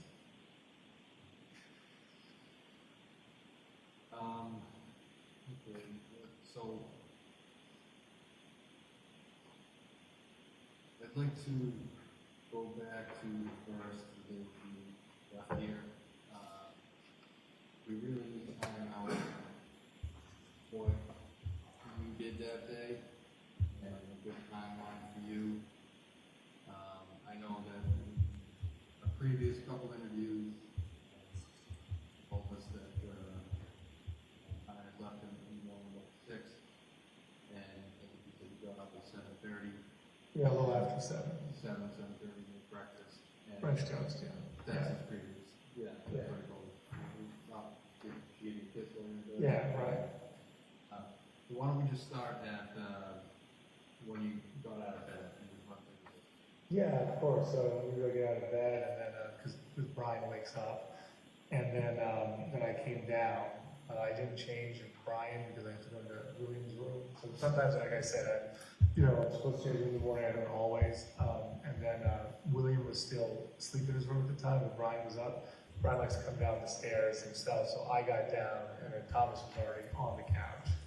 You know, they started wanting to leave early for work, and he's like, yeah, I already know, say goodbye. I was like, all right, French toast time. So Brian came down, I made the breakfast, and, emptied out, cleaned up after some of the stuff from last night's dinner, emptied out the dishwasher and that stuff. And then I went up to get William, bring him down for the breakfast. So then we had the breakfast, which is the kids love the French toast on days off. And then was it cocoa melon was I think what I put on for the kids. I think that's what it's called. Yeah. Yeah. So there was that. The kids have their iPads too, as you know. There's a lot of new toys that we were playing with. So that was most of the morning. I didn't have the phone at the time. I think I emailed. I made sure the email was in that. So Zach and Daniel, who are we basically work every day. We're always in contact every day, so I wanted to know that my phone wasn't working in case something was coming across to let them know that I can only get emails on it and my mother. So those are the 3 emails I sent out. I was going to send out more, but I just didn't have time. But I figured the phone would show up. So Robin came in, and the kids were excited to see Robin. And then I got ready. I hadn't gotten ready at all. I showered and everything like that. So and I had time from 3 to 9 to leave the house, and it was to go to my mother. But I had to go out and get the milk and the juice and some other things. Mainly the milk was the reason why I went to Shaw's. And then I came back and set that up. So I left at 4 instead of leaving at 3. And then I drove up and saw my mother, and then a couple errands. CVS and Whole Foods is the main things that I remember. I talked to her, the usual stuff, made sure everything was going well, and then I drove back, and that was my main. That was the main thing. I think I got back, at 8 or something like that. In your house the rest of the night? Yeah, that's it. It's my times are pretty strict, so and I'm you call I'm 100% compliant on those. Right. So when you first left the house at Shaw's? Yeah, around a little after 3. I think you went to Walgreens and the Walgreens after Shaw's? I might have gone to Walgreens. I'm trying to think. I might have gotten some baseball cards for Thomas or something like that. Yeah, I only know about it because of the Fresh Pulls. Barnes and Noble is the place they make baseball cards too. Okay. So you don't often go to Walgreens? I do go to Walgreens a lot when I'm next to Shaw's. But yeah, so I don't recall. I was pretty focused on making sure I had enough milk. Okay. So then after that, you come home. Yeah. What do you do while you're here? Oh, I just got the stuff in the fridge and basically told Robin I was heading out. Checked on the boys and things like that, and then I was gone. And like direct you home? Yes, I did. What was that address again? 330 Paradise Road. Paradise and Swampscott.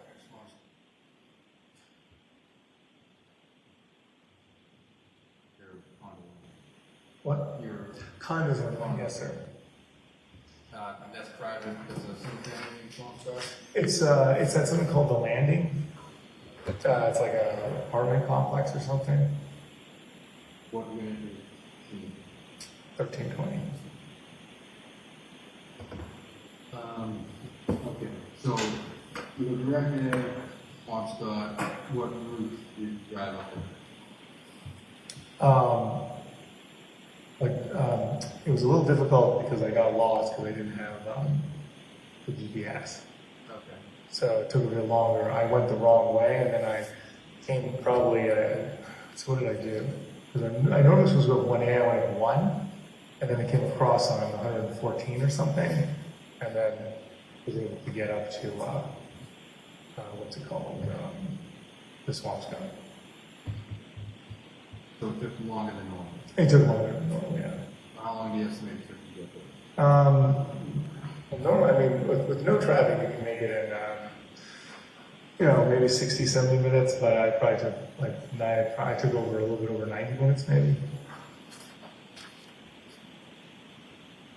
So I was probably there, I was there before 6, but after 5:30. Okay. Where do you think you got lost? I went on 1 instead of going on 1A, and I kept driving further than I had to.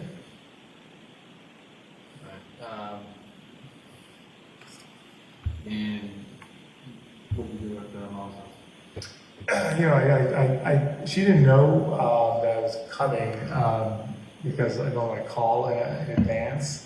So it took a while to get in. She's like, "Who is it?" She's always, you know, she's like, I was like, "It's your son, you know, supposed to be here." She's like, "You didn't call." I said, "I don't have a phone." And she opened the door, and then I came in, and then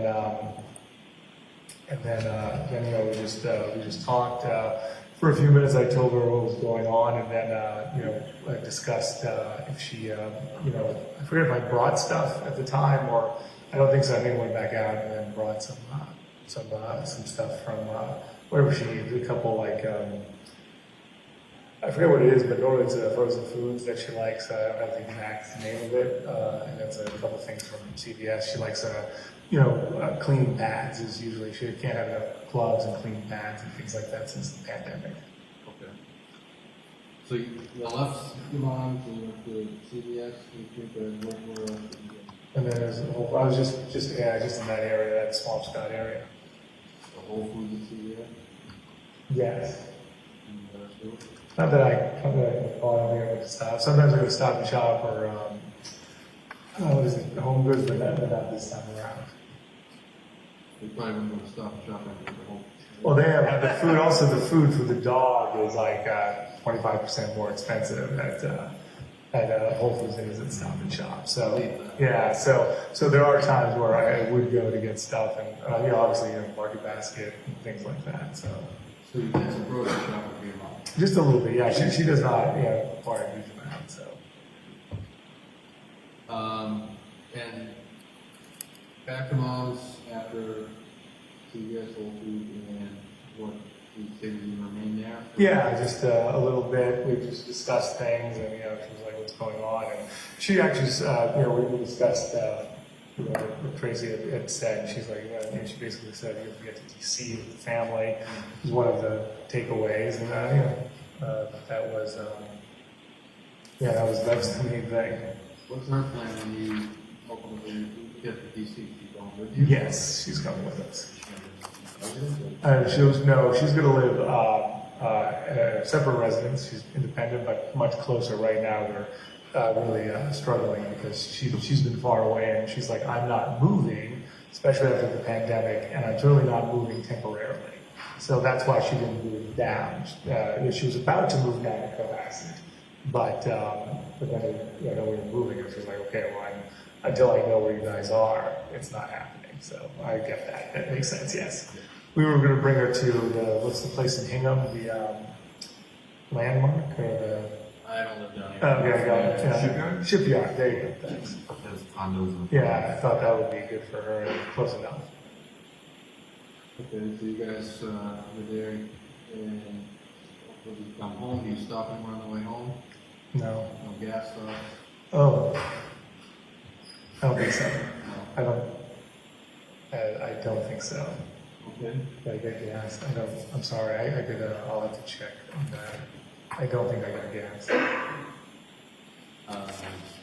You only pay things with gas or credit card? Yeah, I was about to say I usually pay for stuff in a credit card. So if I did get gas, I'd know. Credit card would be. I use the Freedom card. Yeah, Chase Freedom.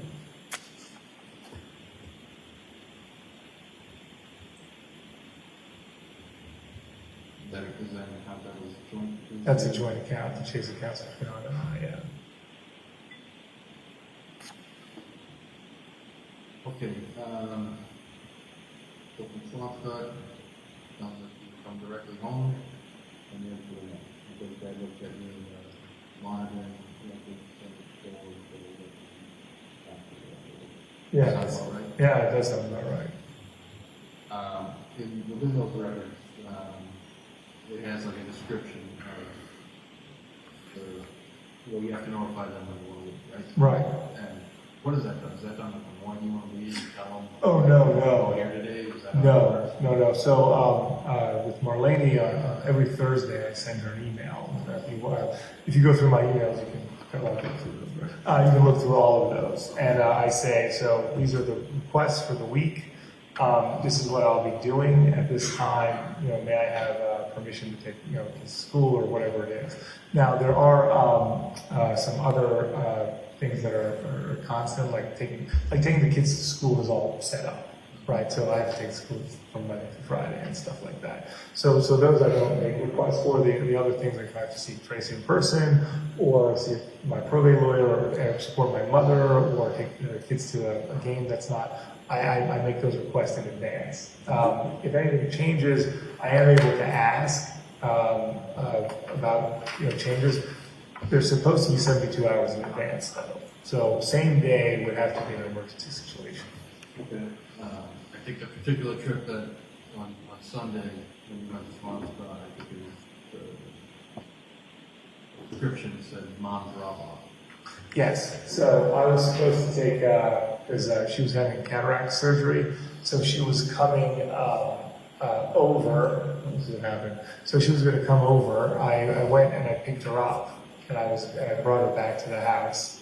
So she was okay. So let me figure this out. We went on the 20th or something, or the 21st for her surgery. At that point, she couldn't do a lot, so she was at the house here. We were taking care of her. Then I drove her up, set her up at her place so that she could be comfortable away from the kids. She's unable to stay here for extended periods of time, and also so that she likes to leave on, and I can have time alone as well. Then I went to pick her up and brought her back, and then she was going to stay until 1st. She left early, and I said, I'll come up. And she's like, I have everything. And I said, okay, I'm all set for Sunday. I'll come up and make sure you're all set for the week so that we're all, everything's good. I'm glad you're feeling better. So we didn't know how fast she recovered much quicker from this cataract surgery than the first one. So I went up to support her instead of drop her off so that she made sure she had everything. The day you did drop her off early, what was that? No, her car was here because we brought her car in before her surgery, and then she's like, I can drive, I'm fine. She left on Thursday. Okay. So you're here Sunday night. Usually night you go out on Monday. Do you have any scheduled? I can't recall off the top of my head if you had. I don't believe I had scheduled time on Monday. I probably took. I guess I did have a little bit of scheduled time to do things with the boys. And normally it's for school, but they didn't have it, so I took Thomas for. I would have taken Thomas for ice cream or something like that. So to mix it up a little bit. And what was the other thing? I think that was it. I think that was the only time I left. I don't remember leaving in the morning. So you said you took Thomas, so the other boys stayed here. Other boys stayed here for a while. What time did she go? I don't remember. I think I had her come over pretty early because Anna had left, and at the time I didn't have the phone. If you look at the text messages, she's like, so when she left on Sunday, I said, hey, can you come on Monday? I'm all by myself with the boys. I don't know what's happening. I don't have the phone. She said, sure, but she texted me and said, is 9 okay? And I was able to get in touch with her. We didn't have the phone at the time, but I was able to, that's when she went out and went through all the garbage in the middle of the day, looking for the phone. Yeah, you said the boys sometimes they throw it. Right, yeah. Didn't they found a speaker? There was a speaker, and then there was the coffee grinder. I was like, that was kind of weird. What kind of speaker was it? I don't know. It's something that Anna had gotten, but when once it was clean, it didn't work anymore, so it all went back in. But I appreciated Robin bringing it all out. Do you guys got any Amazon Alexa, Google Voice devices like that? No. Okay, so you recall once on month? Yeah, that was it. Ice cream? I think, yeah, usually I go get a treat with Thomas. I try to have one-on-one time with him. William and Brian also like it, so I'm trying to mix it up. But I don't have a huge amount of time. Where's the good ice cream truck around? Noon is over and Hingham was good. Yeah. That's where you go around? I think, is that where we went? He wanted to go somewhere. He was asking about somewhere else. I think he wanted to go to Press. He wanted to go to Press, which is the, what's that place? Press is in Norwell or something like that. Ice cream truck? No, it's actually, it's a healthy place, but he thinks he's getting a chocolate milkshake, but it's just a chocolate banana. I don't know, he figured that he's like this, he's found it to be tasty, so I was like, well, that's better than ice cream, so.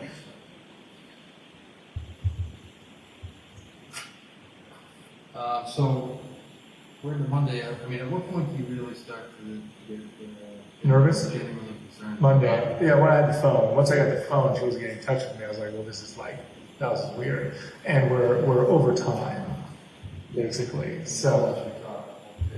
I told her, yeah, all the time, so, but the week or so before, we had the same situation. Yeah, for Christmas and everything, so I didn't want to freak out at that point. So I was like, you know what, let me see what happens in the morning. And then that's when all the texts started coming. I was like at 6, I wake up pretty early. So I texted her, I was like, what's going on? That's when I got in touch with Alyssa. And she told me to calm down. And my mother told me to calm down. And Sandra, her sister, was like, I was going to 12:31. No one seemed to worry, but I was like, maybe I'm being insane. And I almost called work last time, and Anna's like, do not embarrass me at work. And my husband calling around for me. So I was going to call on Tuesday, but I didn't, and I should have. And then I didn't hear from her. And then on Wednesday morning, that's when I called. I started to call the lines. I don't have a number of someone at work, I realized too. So I called I called the Mazda building, called the Crossing building. I was going to call Jeff Chon. I didn't have his number. While I was looking for that number, Graham got in touch with me and said, hi, is what's going on? And I was like, he goes, Brian Walshe, I'm his husband. Oh, thank you, sir. Is she there? He's like, is there a problem? I was like, not if she's at work. And that's when this all. Wednesday morning. That was Wednesday morning. 4th, yeah, 72 hours. But you're concerned on Monday, on Tuesday, Everyone's telling me to calm down. And I was going to call work, and the whole thing was like, don't embarrass her at work, and that's why I kept texting, like, where are you? I emailed her, I said, you're missing again. who's Alexandra? Alexandra's sister. So she's got, her name is Alexandra, but Anna has all sorts of different names for her. Alex, Sally, Saleh, so all sorts of, so she has a bunch of nicknames. That's Anna's sister. I saw you communicated with her through the Viber, yeah. And on the 4th, which is Wednesday, you'd already told her that you can't get a hold of her. Yeah. But then she starts talking about the police. That the police, they're coming on, this is very big. Why would you tell her to do? Tell her to wait to call the police, because I was at the time, I was talking to Petition Inspire people, and the guy Huey was going to get everything in motion. He's the one who said, I'll call D.C., and he met them, and then he's the one who called Cohasset to get everything going, because he's, ex-Secret Service and everything. So, I mean, I asked, basically, I was going to do it myself, and he's like, let me do it. And that's the human resource officer, Teresa, who immediately got me in, who called me. She's like, I'm driving over now. I'm gonna tune you in with Huey. So I was like, okay, because I've never filed a missing persons report or anything like that. And she said, we have support for you. But there was no delay by doing that. In fact, I feel like things happened a lot quicker. I think things happened pretty quick after the Cohasset. Yes. Right. Yeah, 100%. And I think it was, I'm sorry, I only know his first name. Greg immediately came over, and he got the information down, and he came over again, and then Huey called me. Greg gave me the missing persons report, but it was Huey who gave me the incident report. The name Richard Walker? No. Who's that? It's that last weekend from the lead,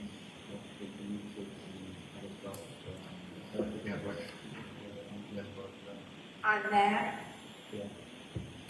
Brian's mother.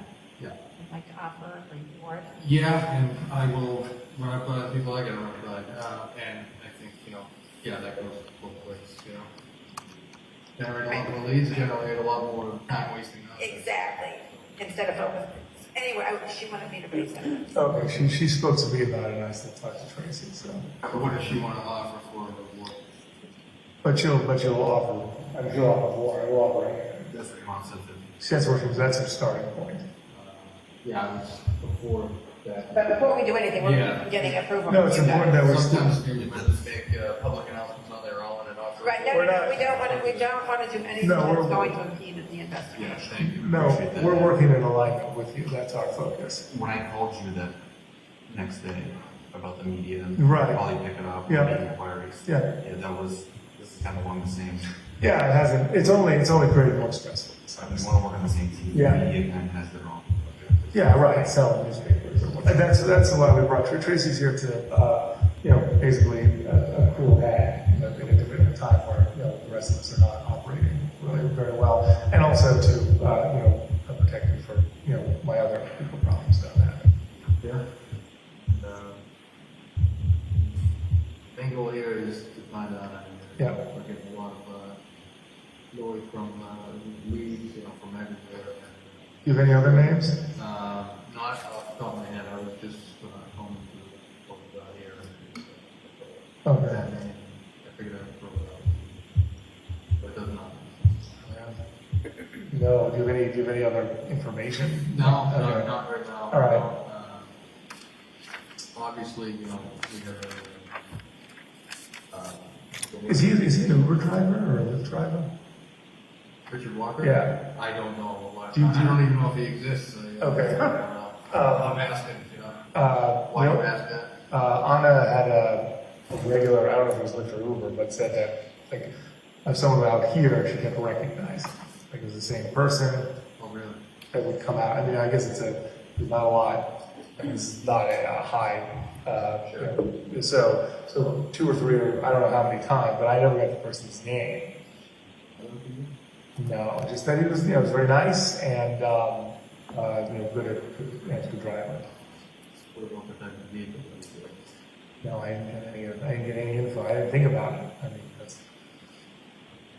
but I know that she normally you would see an Uber driver twice, and I think she saw him at least twice, if not more. Some people, private number of Uber driver that have direct account with the company. Right.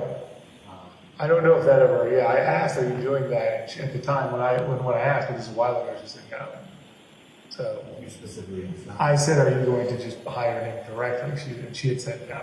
So that's where we left it, and that must have been a month ago or 2 months ago or something. And what rideshare service was it? I'm pretty sure it was Uber. It could be Lyft. I never, she was running both of the apps and seeing what the pricing was always.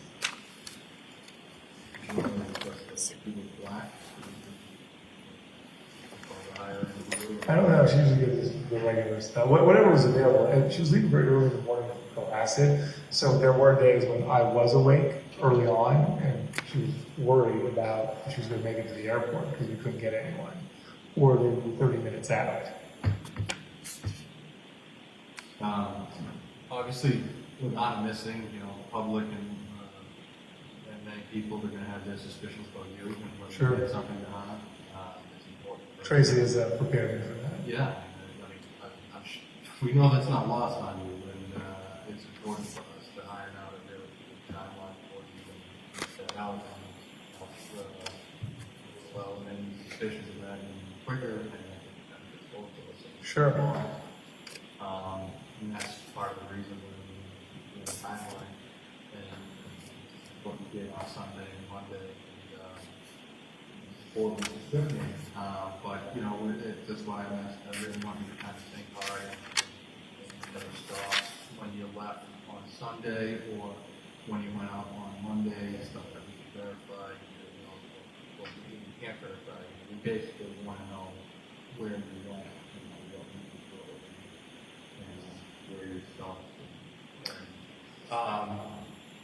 But we also like to hear from about,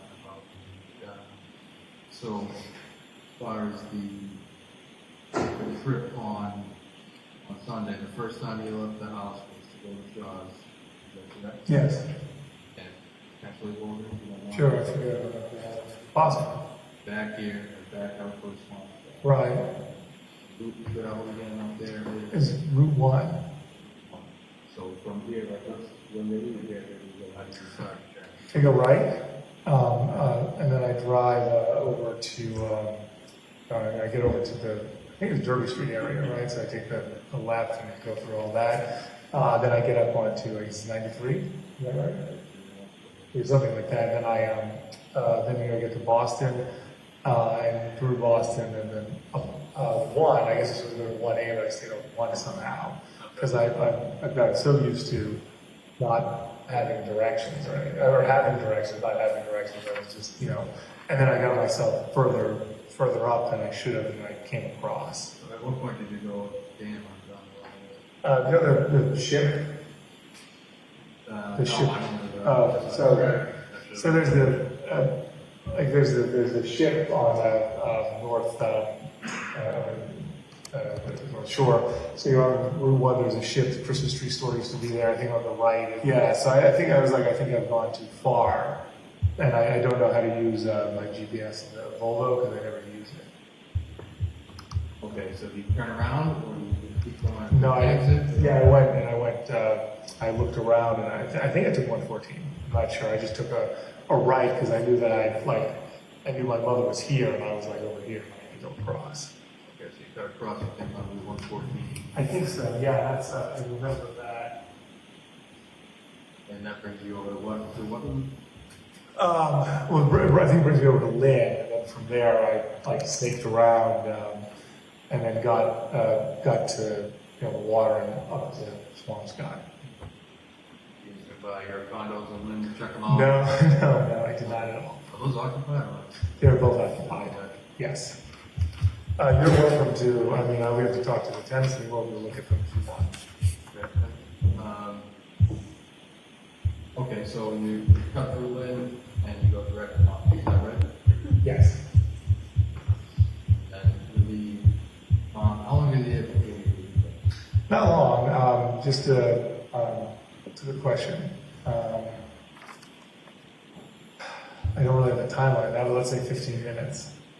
Okay, so you estimate it took you about 90 minutes to get there, is that right? Something like that, yeah. So I left around 4, so I should have been out of there by 6. By 6 or around that 6 o'clock time.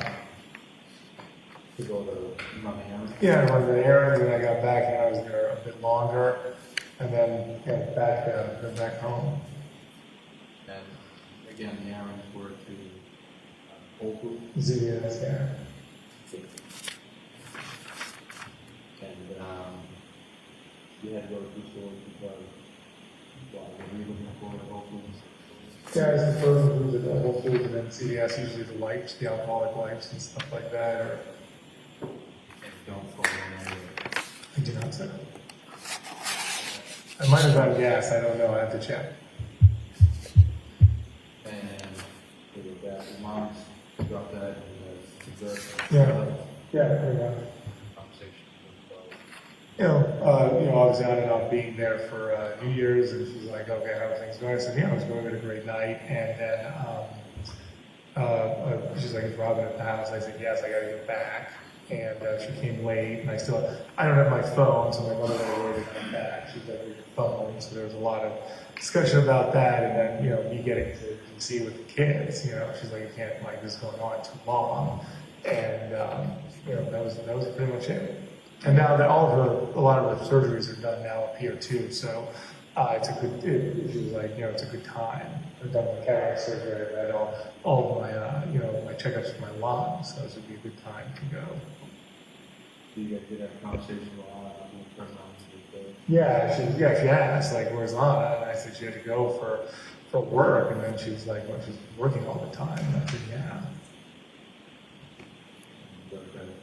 Yeah.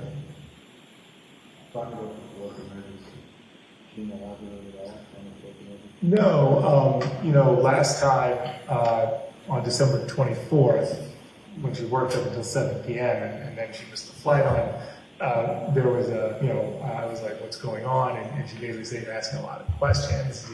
What's going on? I was like, well, it seems really odd that you have to work like so late on December 24th. And she said, hey, I said I was going to take care of it. And then I said, all right. So I didn't want to get into it, especially she was obviously hesitant to tell me that she wasn't going to be able to stay the whole time. So I didn't want to, we had a great night. So I was like, okay, well. And then she also said, I'm going to have more time for Martin Luther King Day, 4 or 5 days. I remember her saying that she's like, it's all going to work out. I'm behind. She got sick after coming up for Christmas, so I guess she had to work from home on Tuesday, and she felt like behind for the year. So it could have been that she was wanting to get ahead, but she said that there was something that was important that she had to be at. I assumed, I haven't told you the stories I make up in my head, but if you're interested, I have there's no basis other than what I thought it might be, but I thought something at the Mazda building. That's where she was till 7 p.m. On the 24th of December. In the morning, she sent me, if you look at the text, she's like, there's leaks, like at 8 a.m. on that. So I assume something must have gone on over there, and she's supposed to live right next door. That's so the fact that she's here and not right next door, someone might call her and say something like that, she'd be like, well, I have to get over there. And she was always busy on the phone with stuff going on, so. Well, she lives, our townhouse is right next door to the Mazda building. So she can walk over, right? So the fact that she's always here doesn't, I don't know. I mean, again, this is all of my conjecture. Like, she's like, well, if we were at the townhouse and something went on at the Mazda building on New Year's Day or any time, she could get up, walk over, deal with it, and come right back. It'd be fine. But no, but she manages all the people and stuff there. So, and she's it's an in-person job. It's not something like that she does over the phone and stuff like that. So but again, that was something that's in my head. Yeah. Why do you think you would obviously tell you to go back to work? Because we lost a lot of time over the holiday season. When did she actually tell you that she was? She alluded to it when she arrived on a Friday, and she was busy on Saturday saying that she was running, things were running behind, and then she basically said I have to go back. She kept saying I have to go back early. Then after Jen left, she said I have to go back tomorrow. So she mentioned it a few times that she had to go back early, but then after Jen left, she said Right.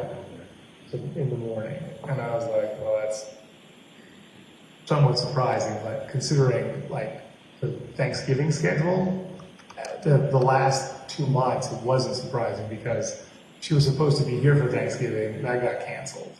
And then when she came back on December 6th, she was supposed to be here for 5 days, but she was only here for a few hours.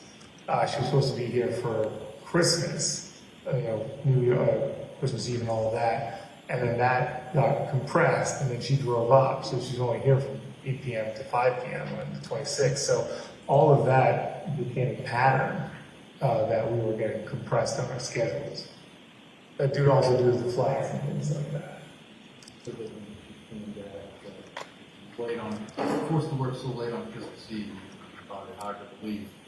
Yes. No, I mean, I was like, why? Yeah, I was complaining about it. That's the best way to explain. No, I mean, no, I don't think so. I just was like that. I said, who else is working on that at that time? But they, I guess they made a decision to get all of this stuff out of there early. I could see that, corporate style. And she did say, hey, the 24th is a working day in retail, Brian. And that is true. What was her title? She was the regional general manager. So if like a problem occurred in one of these buildings, is not anybody underneath her? There's GMs, yeah, definitely. But she... Or they could... Yeah, that's a good point. Absolutely. Crossing did not have a GM for a long time, so she was playing GM over there. That guy Graham who called me was the new GM.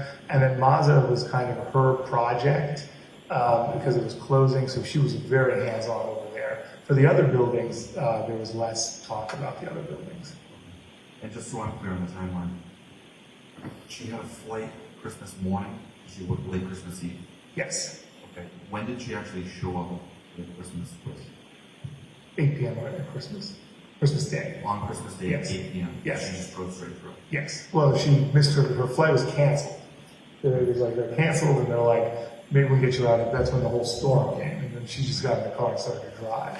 And I said, no, don't, get a rest, which might have been better, but it's very her. That is her to very all out all the time. Okay, so 8 p.m. on Christmas, she pulls in. Yeah.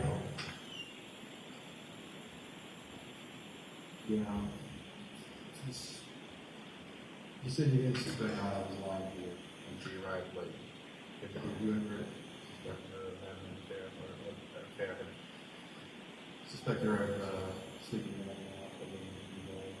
No, not when we're married. I mean, when we were dating other people, it was a bit different. But in the last, 7, 8, or 9 years, no, absolutely not. And we have 3 kids, and after I was arrested, I remember writing her notes, and I said, "This might not be the life I had promised you. If you want to leave, I understand." She said, "No, let's do it together." And we were, we're focused on our relationship and the kids. I mean, it's more than just us; it's the children too. So.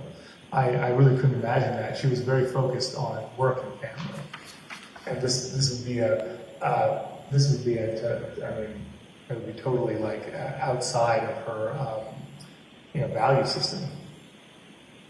So how would you react if she told you that? Angry, or would you just say angry? I would say. Yeah, I don't even know. I mean, my first inclination would be we're going to get divorced. Yeah, I would. I wouldn't even expect something like that to happen. But if she said, I assume, again, the story I'm making out is that she's like, I'm leaving you for someone else, not like I'm sleeping with someone. What do you mean?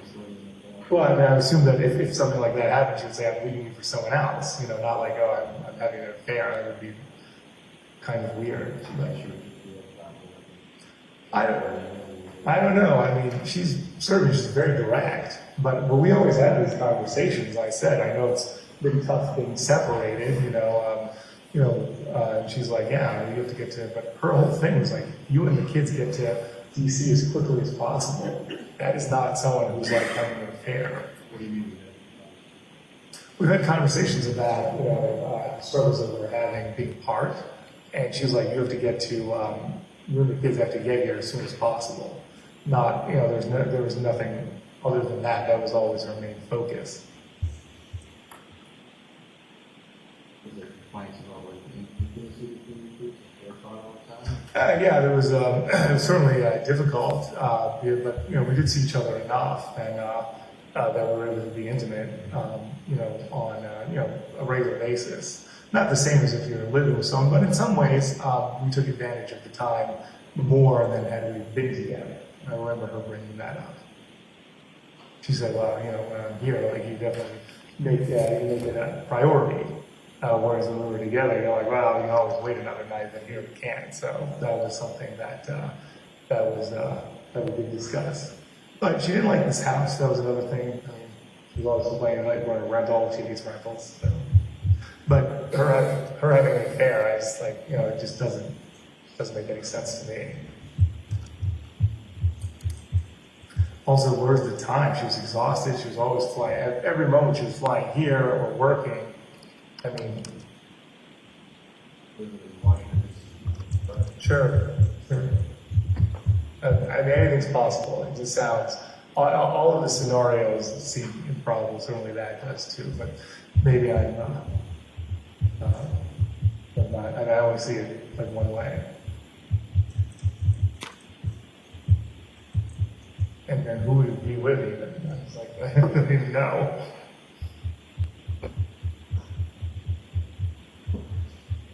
These work emergencies on, there's not anyone there to share, just pick up on them. Yeah, I think Evan leaving was not common. Work emergencies were, I mean, maybe the word emergency is being misused, but, you know, upticks or something that, you know, just like an outlier. You know, there was the time when the FBI, you know, hit the crossing building.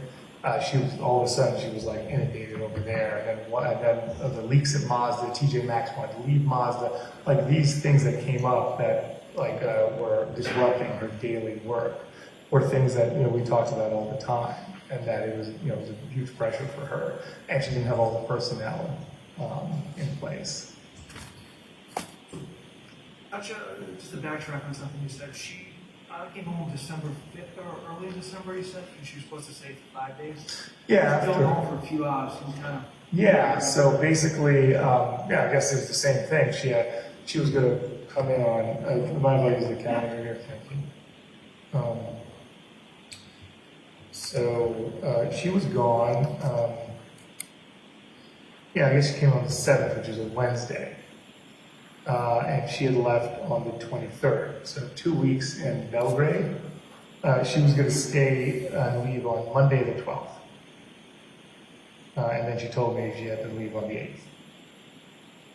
So that was so it was starting to get, I was starting to get used to it. I was like, wow, that's tough. I mean, and we did have I was upset. I had 2 weeks, you know, in Belgrade and 1 day here. You know, kids and I, you know, need more than that. So, Your Honor, Mrs. Gilman, if I could ask you to pause. Your Honor, would it be an appropriate time now, or would you go this? No, it'd be a good time now. Thank you. So jurors, thank you for your attention today. And I know from firsthand experience, and now you do too, how tiring it can be just sitting all day. So think about that. Get some fresh air when you can, either at lunch or when you get home.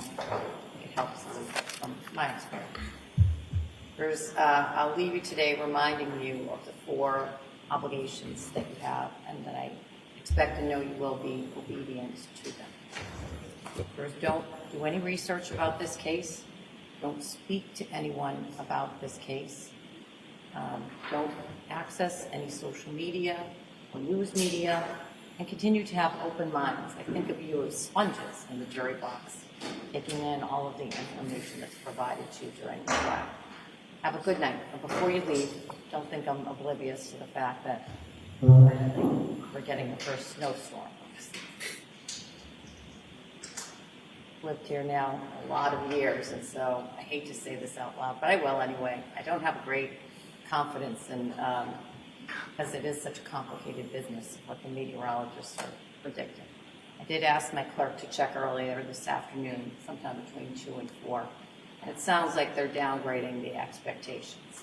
But I don't want you to think your safety and your security is a priority to me, as is everybody that works here. So I'll be thinking about that tomorrow, and if it's appropriate to let you go earlier, I will if the forecast changes. But well, I don't want to jinx this, but I'll leave it there. Jurors, have a good night, and again, thanks for your attention today. All rise for the court, please. Jurors, close your notebooks, leave them on the chairs. Follow me.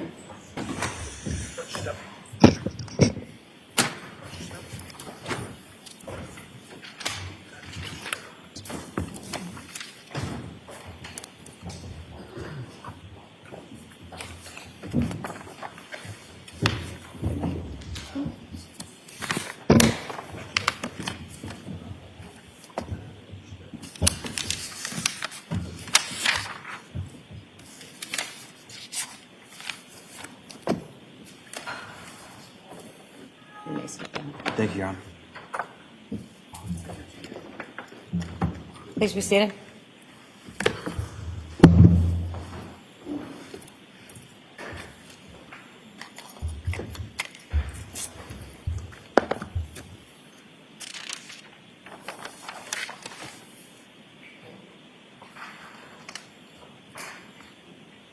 What is the plan for day 2? Your Honor, we have approximately 40 more minutes of interviews to play. I believe I have about 30 to 40 minutes of an examination left of Sergeant Schmidt. There would be cross-examination. I leave that to counsel. And then we would put on Trooper Guarino to go over the results of the Safari searches, the Safari history of the MacBook, also mentioning the iPad and some of the work he did on one of the phones. I anticipate there's binders of information that would go in through him and that would be reviewed with him.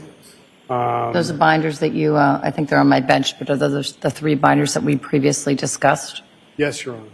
And remind me, I think I remember this correctly, that you have binders for each of the jurors? Or are you going to do them on the, all in the electronics? We're going to do it on monitors. It's a lot of paper. It is. And I would easily break the machine. So that is the intention to do that. We are also going to call in another half a dozen witnesses if we go fast, and I will give counsel the list of the extra witnesses we'll have, because I'm not too sure what the cross will be, so I want to make sure we have more business available for us than we might get to. All right, I appreciate that. And then I will keep an eye on the forecast. What I most recently read is they were downgrading it slushy, but the commute tomorrow, leaving work might be messy. If it starts to get messy here, I'll probably cut the day short. Hopefully the weather will stay rainy instead of snowing, but we'll be limber. I also think that right now we're ahead of pace. Good. All right.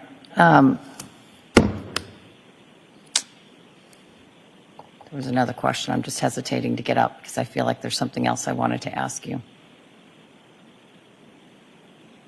Can't bring it back right now. So I'll remember it right after I step off the bench, and then I'll pepper you with that either by email through the clerk or otherwise. Oh, I know what it was. I think earlier today when we were talking about the William Fasto text messages, I did see the final paragraph and went back, and it was Exhibit 199 that I was referencing, or paper number 199, not paper number 197. It's motion eliminate number 13, which goes back to the same arguments with regard to state of mind evidence. But at one point I knew where to find some of those, whatever was marked for the grand jury, but I don't see it anymore. 2 things. One, best I can tell, according to my records, the defense never opposed that motion eliminate. So if the opposition is different than the substance of the opposition to paper number 199, specific to Mr. Fasto, the defense should let me know that. When do we think we're going to see Mr. Fasto? We're working on Thursday, Your Honor. Okay, so everyone knows when it's going to be. And secondly, so that I can get prepared for those arguments, I want the Commonwealth to get me a copy of Mr. Fasto's emails. Text messages.